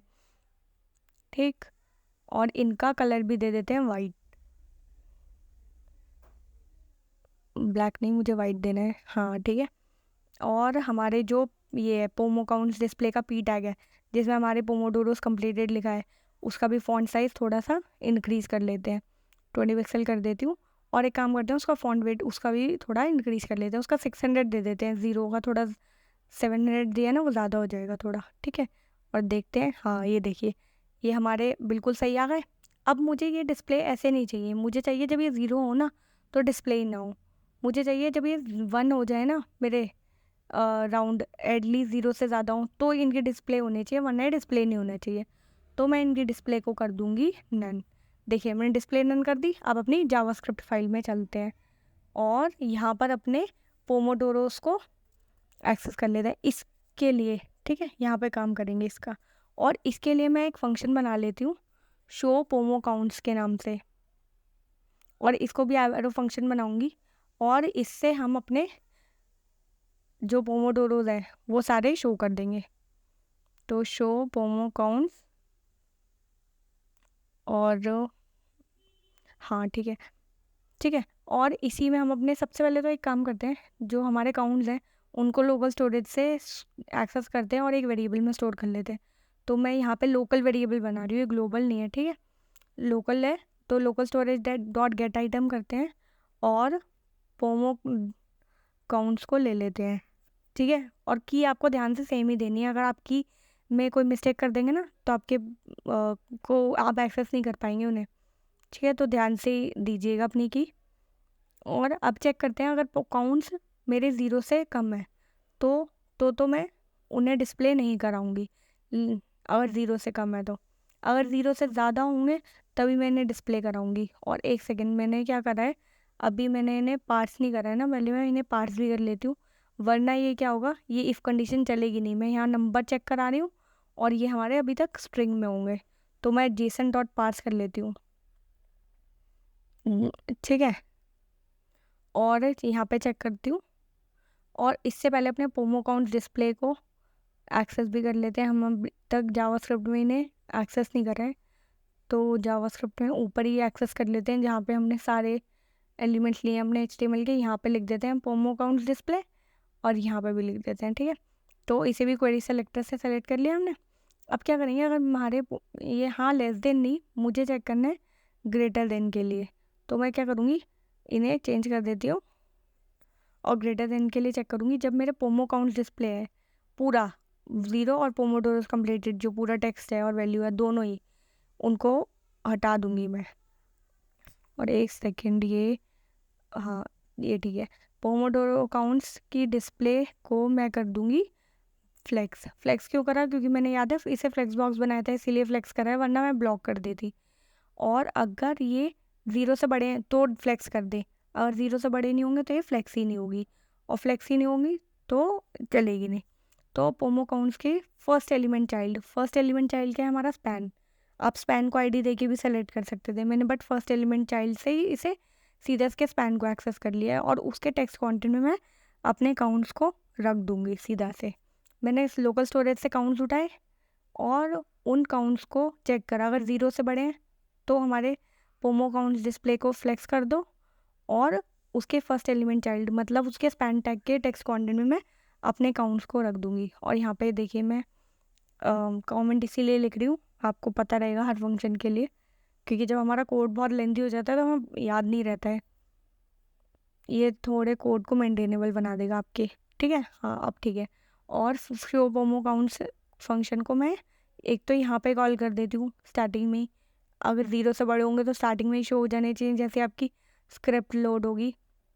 और यहाँ पे भी एक बार चेक कर लेना, जैसे हम अपडेट करेंगे ना इन्हें लोकल स्टोरेज में, ऐसे ही हम अपने पोमो काउंट्स डिस्प्ले पे भी अपडेट कर देंगे। अगर यहाँ पे कॉल नहीं करेंगे तो अपडेट नहीं होंगे, ठीक है? इसीलिए मैंने उन्हें यहाँ पे भी कॉल करा है। और यहाँ पे आते हैं, और यहाँ पे 1 सेकेंड देखिए मैंने जेसन को गलत लिख दिया है, अभी एरर आ जाता। और ठीक है, अब इसे रन करके देखते हैं कि हमारे काउंट्स में आए या नहीं। देखिए हमारे अभी यहाँ पे 1 हमने करे थे, रन हो गया था, 1 आ गया था पोमो काउंट डिस्प्ले में, लोकल स्टोरेज में भी 1 है, और देखिए यहाँ पे यूआई में भी 1 आ चुका है, ठीक है? तो हमारा बिल्कुल सही काम कर रहा है अभी ये पोमोडोरोस। तो हमारे डिस्प्ले हो चुके हैं, अगर ये बढ़ेंगे तो यहाँ पे बढ़ के शो हो जाएंगे स्टार्टिंग से ही, ठीक है?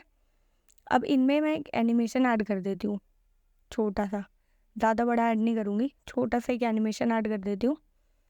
और मैं यहाँ लिखूँगी, 1 सेकेंड, कहाँ पे लिखना है मुझे? पोमो काउंट डिस्प्ले में, हाँ यहाँ पे लिखना है।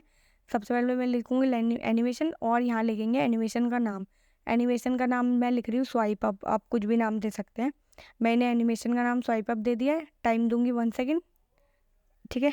और ईज इन आउट दूंगी, जिससे स्टार्ट, और ईज इन दे देते हैं, ठीक है? ईज इन आउट नहीं, ईज इन दे देते हैं। अब अपने इसको एनिमेशन को बना भी लेते हैं, और यहाँ पे नीचे बना लेती हूँ मैं सीखे, और यहाँ लिख देते हैं @की फ्रेम्स, और नेम क्या है आपके एनिमेशन का वो आपको यहाँ लिखना होता है, तो आप यहाँ पे लिखिए स्वाइप अप, ठीक है? अब मैं चाहती हूँ जब 0% है, मतलब जब स्टार्ट ही नहीं हुआ है कुछ भी, तब मेरे एनिमेशन की जो ओपेसिटी है वो 0 है, मतलब वो शो ही नहीं होंगे।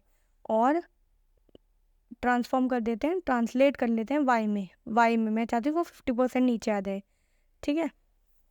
इसी को कॉपी करती हूँ मैं, शिफ्ट ऑल्ट और डाउन एरो की से मैंने कॉपी करा है सेलेक्ट करके, और यहाँ पे इसकी ओपेसिटी कर दूंगी 1, और इसके ट्रांसलेट को कर दूंगी मैं 0, वापस ही अपनी ओरिजिनल पोजीशन पे आ जाएगा, ठीक है? पहले 50% नीचे आया होगा, फिर ये 1 पे आ जाएगा वापस अपने ओरिजिनल पोजीशन पे। 0 और 100% में हमारा ट्रांजिशन एनिमेशन चलता रहेगा, ठीक है? रन करते हैं, और ये देखिए रिफ्रेश करती हूँ तो देखिए आपका एनिमेशन रन हो रहा है, देखिए ध्यान से देखिए आप, बहुत ज़्यादा हमने अलग इफेक्ट नहीं दिया है, इसीलिए ये ज़्यादा वो नहीं आ रहा है, ठीक? अब अपने एक काम करते हैं, बटन्स पे भी काम कर लेते हैं इसके बाद, ठीक? हमारा एनिमेशन तो बिल्कुल परफेक्टली चल रहा है, तो बटन्स पे काम करने के लिए अपने जावास्क्रिप्ट कोड पे चलते हैं अपने। ये आ गए हम अपनी जावास्क्रिप्ट कोड में, पर हम अपने बाकी बटन्स पे भी काम कर लेते हैं, रीसेट, रिज्यूम और पॉज बटन पे, ठीक है? यहाँ से रीसेट बटन मैंने कॉपी करा है, यहाँ पे हमने क्वेरी सेलेक्टर से सेलेक्ट किया था ना, तो यहाँ नीचे आते हैं, इन्हें फंक्शंस को क्लोज कर देते हैं, हमें अभी इन फंक्शंस पे तो काम करना नहीं है, ठीक है? यहाँ पे लिखते हैं reset button dot add event listener, इस पर भी क्लिक लिस्टनर लगाएंगे हम, और यहाँ पे एक एरो फंक्शन पास कर देते हैं। जैसे ही हमारा ये फंक्शन रन होगा और हमारे रीसेट बटन पे क्लिक करते ही ये फंक्शन रन हो जाएगा, ठीक है? और यहाँ से मैं इसे कॉपी करती हूँ कमेंट को, और यहाँ पे भी कमेंट लगा देती हूँ, और ये हो जाएगा एड इवेंट लिस्टनर टू हमारी रीसेट बटन पे। अब रीसेट बटन पे जैसे ही कोई क्लिक करे तो मैं क्या चाहती हूँ, हमारा टाइमर जो भी चल रहा है सबसे पहले तो वो स्टॉप हो। ठीक है, तो हम स्टॉप टाइमर फंक्शन को कॉल कर देंगे सीधा। स्टॉप टाइमर फंक्शन को कॉल करने के बाद टाइमर के टेक्स्ट कंटेंट में, जो हमारा टाइमर हमने बनाया है उसके टेक्स्ट कंटेंट में हम वापस से 25 मिनट्स को स्टोर करा देंगे, क्योंकि हमें 25 मिनट से ही तो टाइमर स्टोर करवाना है स्टार्ट, इसीलिए। ठीक है, तो यहाँ टाइम ने टाइमर सेलेक्ट करना है। सबसे पहले रीसेट बटन पे क्लिक करते ही हमारा टाइमर स्टॉप हो जाएगा और उसके बाद टाइमर में हमारे 25 मिनट लिखा आ जाएगा। एक बार रन करके देखते हैं। देखिए मैंने टाइमर स्टार्ट करा, हमारा टाइमर हमारा स्टार्ट हो गया और यहाँ पे लिखा गया इट्स वर्क टाइम। ठीक, मैं रीसेट पे क्लिक करती हूँ, तो रीसेट पे क्लिक करते ही देखिए अब आपका टाइमर यहाँ पर स्टार्ट हो चुका है, बिल्कुल 25 से स्टार्ट हो जाएगा वापस। यहाँ 25 आ गया वापस, स्टार्ट पे क्लिक करा, वापस सही से चल रहा है। ठीक है, अब एक काम करते हैं, जब मैं स्टार्ट करती हूँ ना टाइमर सही चल रहा है, अब हमें पॉज बटन पे काम करना है, तो पॉज बटन पे काम कर लेते हैं अब अपने। हमारे स्टार्ट और रीसेट बटन तो दोनों बन चुके हैं, पहले पॉज पे काम करते हैं फिर रिज्यूम पे काम कर लेंगे। तो पॉज बटन पे सबसे पहले इसी को, ये रीसेट बटन पे लिसनर लगाया ना हमने, इसे कॉपी करते हैं, शिफ्ट ऑल्ट और डाउन एरो की से कॉपी करा है मैंने सेलेक्ट करके, और यहाँ पे कर लेते हैं adding event listener to pause button. ठीक है, और यहाँ पे सेलेक्ट कर लेते हैं पॉज बटन, लिख लेते हैं ध्यान से। ठीक है, स्टार्ट बटन हो गया, रीसेट पॉज बटन, और पॉज बटन में हमें टाइमर के टेक्स्ट कंटेंट को चेंज करना नहीं है, उसे हटा देते हैं। और जो हमारा ये पॉज स्टॉप टाइमर है, एक बार इसको स्टॉप करते हैं बस पॉज बटन पे, सिर्फ स्टॉप टाइमर कर रहे हैं अब हम ये देखिए रीसेट करा, रीसेट हो रहा है। ठीक है, स्टार्ट करते हैं दोबारा, और अब हमारा टाइमर चल रहा है, पॉज पे क्लिक करते हैं। देखिए पॉज पे क्लिक करा तो देखिए हमारा टाइमर स्टार्ट हो गया, लेकिन स्टार्ट से ये 60 सेकेंड से स्टार्ट हो रहा है हमारा टाइमर फिर से। अब हमें क्या चाहिए, हम इसे रिज्यूम करें ना तो ये वापस उसी टाइम से रिज्यूम हो जाए, लेकिन अभी तक हमने ये चीज़ करी नहीं है, तो उसको करने के लिए भी हम आगे चलते हैं। और हमें पॉज पे क्लिक करते ही क्या चाहिए, जब हम पॉज पे क्लिक करें तो हमारा टाइमर तो पॉज हो ही जाए, लेकिन रिज्यूम करने के टाइम पे हमें इसी टाइमर को यहीं से स्टार्ट करवाना है, ये भी ध्यान रखिएगा। तो हम चलते हैं अपने कोड में यहाँ पर, और देखिए अब मैं आपको ना थोड़ा सा चेंज करके बताती हूँ इस कोड में। मैं आप अभी तक हम अपने सेकंड्स पे डिस्प्ले कर रहे थे ना, अभी तो 1 मिनट था तो 60 सेकंड डिस्प्ले हो रहा था, अब हम 2 मिनट्स कर देते हैं इस टाइम को। तो अब हम इसे डिस्प्ले करते हैं, देखिए एक बार रन करते हैं फिर। हाँ ये देखिए रन हो गया हमारा। अब मैंने स्टार्ट करा टाइमर, तो देखिए अब हम यहाँ पर टाइम जा रहा है हमारा सेकंड्स में, तो हमारा टाइम सेकंड्स में डिस्प्ले हो रहा है, तो 2 मिनट्स यहाँ पे डिस्प्ले ना हो के 120 सेकंड से टाइमर स्टार्ट हो रहा है। अब इस चीज़ को यहीं पे सही कर लेते हैं, हम टाइमर तो सेकंड्स में ही देंगे, लेकिन हम इसे मिनट्स वाली चीज़ को कम सही कर लेते हैं, क्योंकि हमें टाइमर अपने मिनट्स में ही दिखाना है, चाहे हमारे पास सेकंड्स में आए चाहे किसी भी चीज़ में आए, हम टाइमर को दिखाएंगे अपने मिनट्स में ही। तो यहाँ पे 2 मिनट्स ही रखती हूँ मैं अब टाइमर को, अपने वर्क टाइम को, और कॉन्स्ट फंक्शन पे आ जाते हैं, ये काउंट डाउन फंक्शन पे, सॉरी काउंट डाउन फंक्शन में हम टाइमर के टेक्स्ट कंटेंट में टाइम को दिखाने से पहले क्या करेंगे, यहाँ पर मैं एक वेरिएबल बनाती हूँ कॉन्स्ट मिनट्स के नाम से, और यहाँ पर मैं जो हमारा टाइम आ रहा है, टाइम हमारा सेकंड्स में आ रहा है ना, इस टाइम को मिनट्स में कन्वर्ट करूँगी। मिनट्स में कन्वर्ट करने के लिए आपको टाइम को 60 से डिवाइड करना पड़ेगा। क्यों? क्योंकि आपके 1 मिनट में 60 सेकेंड्स होते हैं, तो आप टाइम को 60 से डिवाइड कर देंगे तो आपके सेकेंड्स मिनट्स में कन्वर्ट हो जाएंगे। ठीक है, अब इसको मैथ डॉट फ्लोर कर लेते हैं, जिससे हमें एक्यूरेट वैल्यू मिल जाए, हमें पॉइंट्स में नहीं चाहिए अपने मिनट्स। ठीक, और जैसे हमने अपने मिनट्स निकाले ना, ऐसे ही हम अपने सेकेंड्स निकाल लेते हैं, और हमारे पास टाइम यहाँ पे आ जाएगा मिनट्स में, सेकेंड्स में। तो सेकेंड्स तो आ ही रहे हैं हमारे पास, लेकिन अब हमें एक्यूरेट सेकेंड्स चाहिए। यहाँ पर हम सेकेंड्स पे तो हमें टाइम मिल रहा है, हमें एक्यूरेट सेकेंड्स से मतलब क्या है, जब हमें सेकेंड्स कुछ सेकेंड मिल रहे हो, हमें सपोज़ कीजिए वहाँ पे हमें 120 सेकेंड्स मिले, तो हमें लास्ट के कितने सेकेंड्स बचे हैं वो चाहिए, तो इसीलिए हम इसे परसेंट मॉड्यूलस कर रहे हैं और उसे मैथ डॉट स्टोर कर देंगे फिर। ठीक है, तो ये हमें लास्ट के सेकेंड्स ला के दे देगा और बचे हुए हमारे मिनट्स में स्टोर करवा देगा, इसीलिए हमने ये चीज़ करी है। अब टाइमर के टेक्स्ट कंटेंट में हम टाइम को डायरेक्टली ऐसे नहीं लिख सकते, अब हमें इसे मिनट्स और सेकंड्स दोनों को शो करना है, तो हम यूज़ करेंगे बैक टिक्स का, और बैक टिक्स में हम लिखेंगे अपने यहाँ डॉलर कर्ली ब्रेसेस में मिनट्स और डॉलर कर्ली ब्रेसेस में सेकंड्स, और उन्हें कॉलन से सेपरेट कर देंगे। और मैं अब आपको रन करके दिखाती हूँ कि अब आपका टाइम कैसे शो होगा।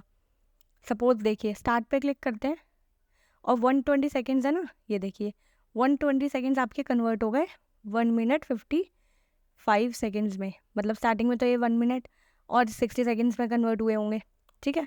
तो ये आपका टाइम कन्वर्ट हो चुका है सेकेंड से एक्यूरेट मिनट और सेकेंड्स में, ठीक है। अब 120 सेकेंड्स को हमने यहाँ पे दिखा लिया, लेकिन अब जो हमारी वैल्यू जैसे 0 1 आ रही है, हमें चाहिए 0 1 आए, सिर्फ 1 आ रही है लिखी हुई, तो उसको हम क्या करेंगे, उसको करने के लिए हम पैड स्टार्ट फंक्शन का यूज़ करेंगे। और पैड स्टार्ट फंक्शन क्या करता है हमारा, सबसे पहले ये तो स्ट्रिंग लेता है, तो हमने जो math dot float time by 60 करा था, इसे 2 स्ट्रिंग कन्वर्ट कर लिया। और पैड स्टार्ट फंक्शन लेता है मैक्सिमम लेंथ कितनी चाहिए आपको, मुझे 2 लेंथ चाहिए, क्योंकि एक तो मेरे को 0 चाहिए और एक चाहिए जो हमारी डिजिट ऑलरेडी आएगी, और यहाँ पे पास कर देंगे 0। आपको पैड स्टार्ट करना है किससे, जैसे अगर मैं मानो 0 2 डिजिट लिखा मैंने और लिखा 0, अगर मैं यहाँ पे पी भी लिखूँगी ना तो पी और 1 लिखा आ जाएगा मेरा, ठीक है। ऐसे ही हम अपने सेकंड्स के लिए कर लेते हैं, वो भी 2 डिजिट चाहिए और उसमें भी एक्स्ट्रा जीरोस चाहिए अगर टाइम हमारा लेस देन 10 हुआ तो। ये देखिए पहले यहाँ पे 1 लिखा आ रहा था, अब यहाँ पे 0 1 लिखा आ गया, ठीक है। तो अब टाइमर हमारा बिल्कुल सही चल रहा है। अब हमें इसी टाइमर को बिल्कुल यूज़ करना है। अभी तक हम यूज़ कर रहे थे टाइम को सेकंड्स में, अब हम अपने टाइम को मिनट्स वगैरह में यूज़ कर रहे हैं। अब पॉज कर रहा हमारा टाइमर, पॉज तो हो गया, लेकिन अब हमें रिज्यूम भी तो करना है इस टाइमर को, रिज्यूम बटन पे क्लिक करके। तो उसके लिए भी हम काम कर लेते हैं अपनी जावास्क्रिप्ट में। तो यहाँ पर आते हैं, सबसे पहले तो मैं एक अपने ऊपर ही ग्लोबल वेरिएबल, जहाँ मैंने बाकी वेरिएबल्स बनाए थे ना, वहीं पे एक और वेरिएबल बना लेती हूँ। और यहाँ पर मैं बनाऊँगी एक variable let paused is equals to false. मैं ये वेरिएबल क्यों बना रही हूँ, मैं ये रिज्यूम में चेक करने के लिए कि हमारा पॉज बटन एक्चुअल में क्लिक हुआ है या नहीं हुआ, ठीक है। जब हम पॉज बटन को क्लिक करेंगे तो इस वेरिएबल को ट्रू कर देंगे, वरना ये वेरिएबल फॉल्स रहेगा हमारा। तो देखिए यहाँ पे हम पॉज फंक्शन में, जहाँ हम जब पॉज बटन पे क्लिक कर रहे हैं ना हम, तब क्या करेंगे, टाइमर को तो स्टॉप कर देंगे, और पॉज को जो हमने वेबी वेरिएबल बूलियन वेरिएबल बनाया है, इसमें फॉल्स था ना, इस पर ट्रू कर देंगे।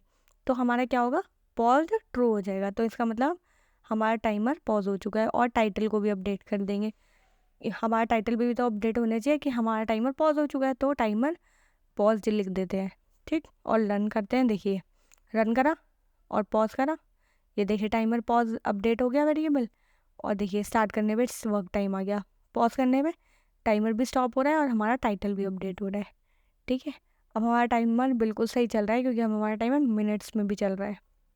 अब रिज्यूम बटन पे काम करते हैं, और ये हमारा हमने कॉपी करा था ना, ये देखिए, हाँ ये पॉज बटन करा था हमने, पॉज बटन पे काम, इसी को कॉपी करते हैं शिफ्ट ऑल डाउन एरो की से। मुझे पूरा कोड फिर से नहीं लिखना पड़ेगा, इवेंट लिसनर। और यहाँ पे मैं क्या करूँगी, reset button, sorry resume button लिख दूँगी, क्योंकि अब हम काम कर रहे हैं अपने रिज्यूमे बटन पे। और इसको स्टॉप टाइमर को हटाएंगे और एक इफ़ कंडीशन लगाएंगे, चेक करेंगे कि हमारा टाइमर पॉज हुआ है या नहीं हुआ। तो यहाँ पे सेट कर देंगे इसे पॉज इक्वल्स टू ट्रू को। और टाइटल को भी अभी हटा देती हूँ मैं, अपडेट बाद में करेंगे इसे। और यहाँ पे पॉज को हटा देती हूँ, सिर्फ पॉज लिख देती हूँ। ऐसे लिखूँगी तो इसका मतलब यही होता है कि पॉज इक्वल्स टू ट्रू है। अगर मेरा पॉज ट्रू है मतलब मेरा टाइमर पॉज हो चुका है। अगर पॉज बटन क्लिक हुआ होगा तो ऑब्वियसली मेरा टाइमर पॉज हुआ होगा ना, इसका मतलब। और अगर यहाँ वो ट्रू हो चुका है, तभी मैं पॉज बटन का काम करवाना चाहती हूँ, इसीलिए मैं यहाँ पे पॉज ट्रू को चेक कर रही हूँ। और यहाँ पे मैं एक वेरिएबल बनाऊँगी कॉन्स्ट करेंट टाइम। मेरा इस टाइम करेंट टाइम है कितना, जो मैंने पॉज करा है ना, वो करेंट टाइम वो आएगा कहाँ से, मेरे टाइमर के टेक्स्ट कंटेंट में। जो मेरे टाइमर के टेक्स्ट कंटेंट में टाइम है इस टाइम, वही तो मेरा पॉज टाइम है जिस पे मैंने अपने टाइमर को स्टॉप करा होगा। तो वही टाइम मैं अपने करेंट टाइम में ले लूँगी। लेकिन वो टाइम मेरा किस में है पता है, वो मेरा टाइम है हमारे मिनट्स में आ रहा है अब। लेकिन हमारे जो काउंट डाउन फंक्शन है उसको तो हम सेकंड्स पास कर रहे हैं, तो अब हमें फिर से इसे मिनट्स में सेकंड्स में कन्वर्ट करना है।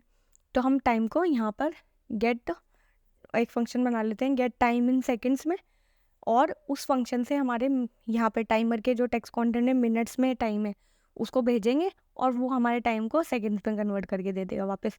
तो आप इस में 2 फंक्शन सीखे होंगे, आपको टाइम को मिनट्स में सेकेंड्स कन्वर्ट करना भी आ चुका होगा और आपको मिनट्स को सेकेंड्स में, मतलब आप दोनों चीज़ें कर पाएंगे, सेकेंड्स को मिनट्स में और मिनट्स को सेकेंड्स में कन्वर्ट। ठीक है, यहाँ लिख लेते हैं function to get time in seconds.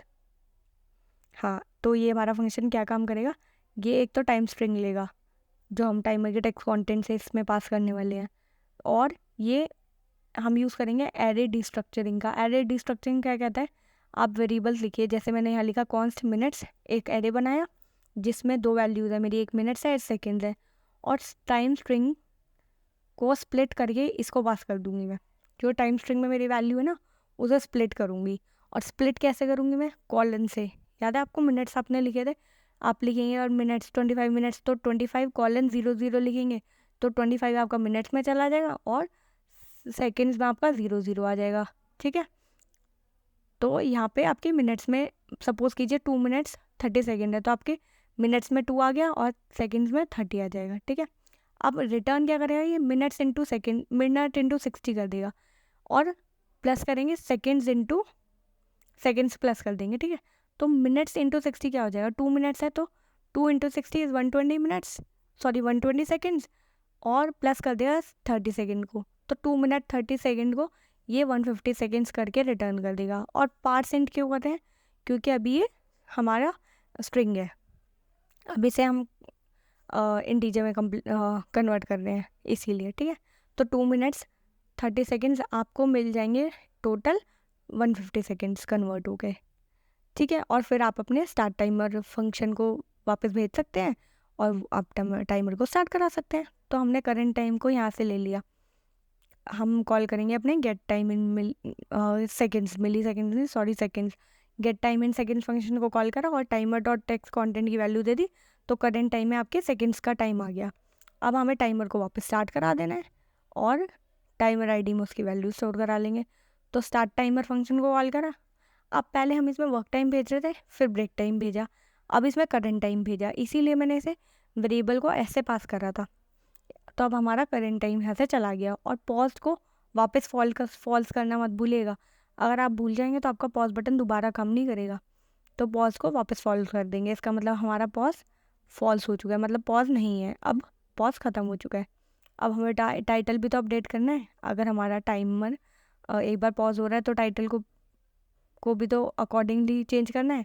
तो अगर मेरा एक राउंड कंप्लीट नहीं हुआ है, इसका मतलब ब्रेक टाइम चल रहा है मेरा, तो मैं टाइटल को अपडेट कर देती हूँ। अगर मेरा एक राउंड कंप्लीट हो गया है, हाँ तो नहीं हुआ है तो आएगा वर्क टाइम। अगर मेरा एक राउंड कंप्लीट नहीं हुआ है तो मैं टाइटल को अपडेट कर दूँगी इट्स वर्क टाइम, नहीं तो मैं टाइटल को अपडेट कर दूँगी इट्स अ ब्रेक टाइम। और यहाँ पे मैं टर्नरी ऑपरेटर का यूज़ कर रही हूँ, आप चाहते हैं ना तो आप यहाँ पर उसका भी यूज़ कर सकते हैं, इफ एल्स का। ठीक है, बट जब मुझे एक ही लाइन ऑफ कोड में लिखना है तो मैं यहाँ पर टर्नरी ऑपरेटर का यूज़ कर रही हूँ, इससे आपका कोड थोड़ा छोटा हो जाता है। ठीक है, और यहाँ पे कॉलन आएगा, क्वेश्चन मार्क तो स्टार्टिंग में आ चुका है हमारा। अब एक काम करते हैं, इसे रन करते हैं। देखिए स्टार्ट पे क्लिक करा मैंने और मेरा टाइमर देखिए स्टार्ट हो चुका है बिल्कुल। हाँ ये सही चल रहा है, पॉज करा इट्स वर्क टाइम लिखा गया और टाइमर पॉज हो चुका है। एक सेकेंड, पॉज ही नहीं हुआ है मेरा टाइमर, हाँ मेरा टाइमर पॉज नहीं हुआ है, मेरा टाइटल अपडेट हो गया लेकिन मेरा टाइमर पॉज नहीं हुआ। नहीं, मेरा टाइम ये भी अपडेट नहीं हुआ है, पॉज बटन, इसका मतलब मेरा टाइटल भी नहीं चला है। और एक सेकेंड रिफ्रेश करके स्टार्ट करा, ठीक है इट्स वर्क टाइम आ रहा है, पॉज करा, पॉज बटन चल ही नहीं रहा है।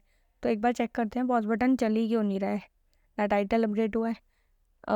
हाँ ये देखिए यहाँ पे 2 पॉज बटन कर रखे हैं हमने, यहाँ पर मुझे एक तो पॉज बटन पे लगाया था और ये रिज्यूम बटन का काम था जो मैंने पॉज बटन लिख दिया है, इसीलिए मेरा जावास्क्रिप्ट मैंने ये गलती करी है और उसे यही नहीं पता कि पॉज बटन है कौन सा एक्चुअल में। तो स्टार्ट करा और देखिए टाइमर स्टार्ट हो गया, टाइटल हो गया इट्स वर्क टाइम, पॉज करा टाइमर पॉज हो गया और देखिए टाइमर पॉज हो चुका है। रिज्यूम करा तो देखिए लिखा आ गया इट्स वर्क टाइम और टाइमर परफेक्टली काम कर रहा है हमारा। तो ठीक है, और रीसेट पे भी सही चल रहा है। तो और स्टार्ट करते हैं फिर से। ये देखिए टाइमर स्टार्ट हो गया, बिल्कुल परफेक्टली चल रहा है मेरा टाइमर। अब एक काम करती हूँ, इस टाइमर को ना बिल्कुल लास्ट तक कंप्लीट करके दिखाती हूँ आपको। और पॉज कर लिया, और ये देखिए अब मैंने अनपॉज करा, लास्ट के वर्क टाइम का टाइमर चल रहा है। देखिए ये टाइमर जैसे ख़त्म हुआ लिखा आ गया इट्स ब्रेक टाइम, और 30 सेकेंड का टाइमर चल गया है क्योंकि मैंने टाइमर फिर से मैं पॉज किया। फिर से रिज्यूम करते हैं ब्रेक टाइम में, तो देखिए इट्स ब्रेक टाइम आ गया लिखा हुआ। ठीक है, लास्ट के एक बार मेरे से पेज रिफ़्रेश हो गया है। ठीक है, ये पेज रिफ़्रेश कर दिया मैंने, और देखिए टाइमर अपडेट हो चुका था, मतलब पोमोडोरो काउंट एक अपडेट हो चुका था, इसलिए 2 पोमोडोरोस काउंट आ चुका है यहाँ पर लिखा हुआ। और मैं आपको इंस्पेक्ट करके दिखा देती हूँ कि हमारे लोकल स्टोरेज में भी आया है या नहीं आया 2। हाँ देखिए आपके लोकल स्टोरेज में भी 2 काउंट आ चुका है। ठीक है, अब एक काम करते हैं, हमारा टाइमर के सारे बटन्स चल रहे हैं, अब इसे रिस्पॉन्सिव बनाते हैं। देखिए अभी मैं इसे स्मॉल स्क्रीन्स के लिए करती हूँ, तो अभी ये रिस्पॉन्सिव नहीं है बिल्कुल भी। तो अब चलते हैं CSS में और इसे रिस्पॉन्सिव भी बना लेते हैं। यहाँ पे मीडिया क्वेरी लगाएंगे, media screen and max width देंगे 520 पिक्सल। मैंने देख लिया है कि वो 520 पिक्सल के बाद जाके हमारी ख़राब हो रहा है सारे बटन्स और हमारा टाइमर। तो एक काम करते हैं, चेक करते हैं कि हम सबसे पहले करेंगे क्या जब हमारी डिवाइस छोटी हो रही है। तो देखिए ये जो हमारा कंटेनर है ना, कंटेनर को विथ आई थिंक, हाँ कंटेनर को एक तो मार्जिन दूंगी मैं ब्लॉक में, क्योंकि जब हमारी स्क्रीन छोटी हो रही है ना तो उसमें मार्जिन नहीं है बिल्कुल भी। तो मार्जिन दे देती हूँ मैं ब्लॉक से, और ब्लॉक से मार्जिन दूंगी 40 पिक्सल की। उससे क्या होगा, हमारे टॉप और बॉटम, कंटेनर के टॉप और बॉटम दोनों में 40 पिक्सल की मार्जिन आ जाएगी। ठीक है, इसके बाद अपने टाइमर को स्टाइल कर लेते हैं। जो टाइमर है हमारा अभी तो वो बहुत बड़ा है क्योंकि बड़ी विड्थ के हिसाब से मैंने सेट करा था, उसको छोटी स्क्रीन के हिसाब से थोड़ा उसका साइज़ को थोड़ा छोटा कर लेंगे। देखिए यहाँ टाइमर में हमने विड्थ और हाइट दी थी ना, इसे कॉपी करते हैं और इसे थोड़ा कम कर लेंगे। ठीक है, और यहाँ पे आ जाते हैं और यहाँ पर इन्हें पेस्ट करते हैं, और 280 है ना, एक काम करते हैं 220 कर लेते हैं दोनों को, हाइट और विड्थ को। ठीक है, और इसके फॉन्ट साइज़ को भी हमने 50 पिक्सल दिया था, तो 40 पिक्सल कर लेते हैं, 40 पिक्सल। और एक बार इसे रन करते देखते हैं हमारी स्टाइलिंग ऐड हुई या नहीं, फिर बाद में बटन्स को ऐड करेंगे। हाँ ये देखिए हमारा टाइमर की विड्थ छोटी हो चुकी है, ये देखिए बड़ी स्क्रीन पे बड़ा है, हाँ, और छोटी स्क्रीन पे हमारा टाइमर थोड़ा स्मॉल हो चुका है। अब एक काम करते हैं, हम अपने बटन्स को भी स्टाइल कर लेते हैं जब हमारी स्क्रीन छोटी हो रही है। तो यहाँ पर हम अपने डॉट बटन्स को और उसके बटन को सेलेक्ट कर लेते हैं, और एक काम करते हैं उनकी ना विड्थ सेट कर देते हैं। पहले तो हमने विड्थ नहीं सेट करी थी, 100% ले रहे थे वो। अब एक काम करते फिर विड्थ को सिर्फ 40% कर देते हैं, और मार्जिन दे देते हैं उनमें 10 पिक्सल का उससे।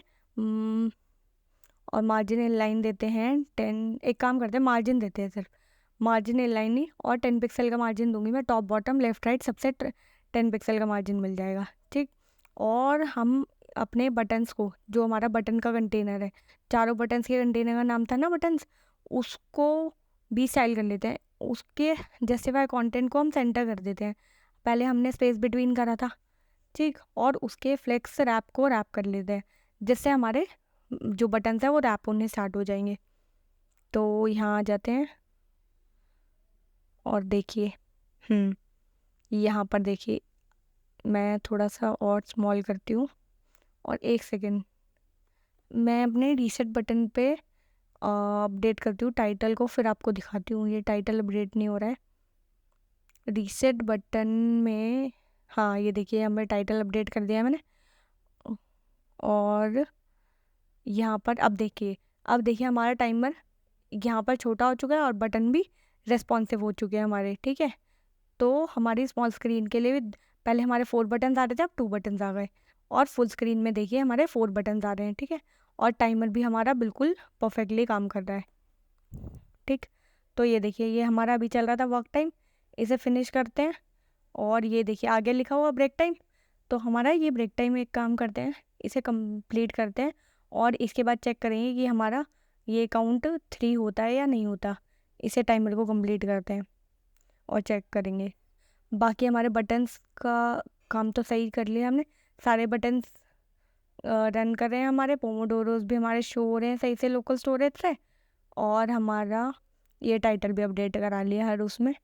ठीक, अब देखते हैं हमारा ये टाइमर, जैसे ही हमारा टाइमर ख़त्म होना चाहिए हमारे पोमोडोरोस 3 हो जाने चाहिए। ठीक है, ये देखिए 3 हो गया, completed 1 round of pomodoro technique भी आ गया, और उसके बाद 2 सेकंड बाद स्टार्ट टाइमर अगेन आ गया। ठीक है, और अब इसके बाद एक काम और करते हैं, टाइमर को ना वापस 25 कर लेते हैं अपने। अभी तो ये सही चल रहा है, बाकी मैं आपको टाइमर को ना वापस 25 करके दिखा देती हूँ, क्योंकि हमने एक्चुअल में पोमोडोरो टाइमर तो 25 मिनट्स के लिए चलाया है इंस्टेड ऑफ 2 मिनट्स। ये देखिए वर्क टाइम को 25 कर दिया मैंने, और ब्रेक टाइम को कर दिया 5 मिनट्स। ठीक है, तो अब हमारा ये 25 मिनट्स के लिए चलेगा वर्क टाइम, और ब्रेक टाइम हमारा होगा 5 मिनट्स का। अब मैं आपको एक बार रन करती हूँ, ये देखिए स्टार्ट करते हैं टाइमर को अपने, आ गया इट्स वर्क टाइम, और 25 मिनट्स का टाइमर हमारा स्टार्ट हो चुका है, और बिल्कुल परफेक्टली काम कर रहा है हमारा टाइमर। ठीक है, हमारे थ्री पोमोडोरोज यहाँ पर शो हो रहे हैं।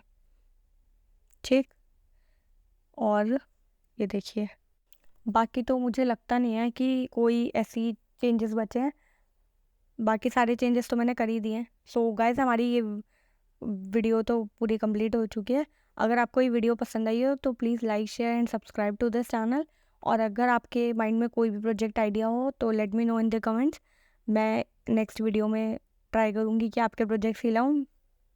ठीक है, अगर आपको ये वीडियो पसंद आई तो प्लीज़ लाइक कर देना, और अगर अब तक आपने मेरी जावास्क्रिप्ट की प्लेलिस्ट एक्सेस नहीं करी है, उसमें मैं डिफरेंट प्रोजेक्ट्स लाती रहती हूँ, आप वो भी एक्सेस कर सकते हैं। मिलते हैं नेक्स्ट वीडियो में। Thank you.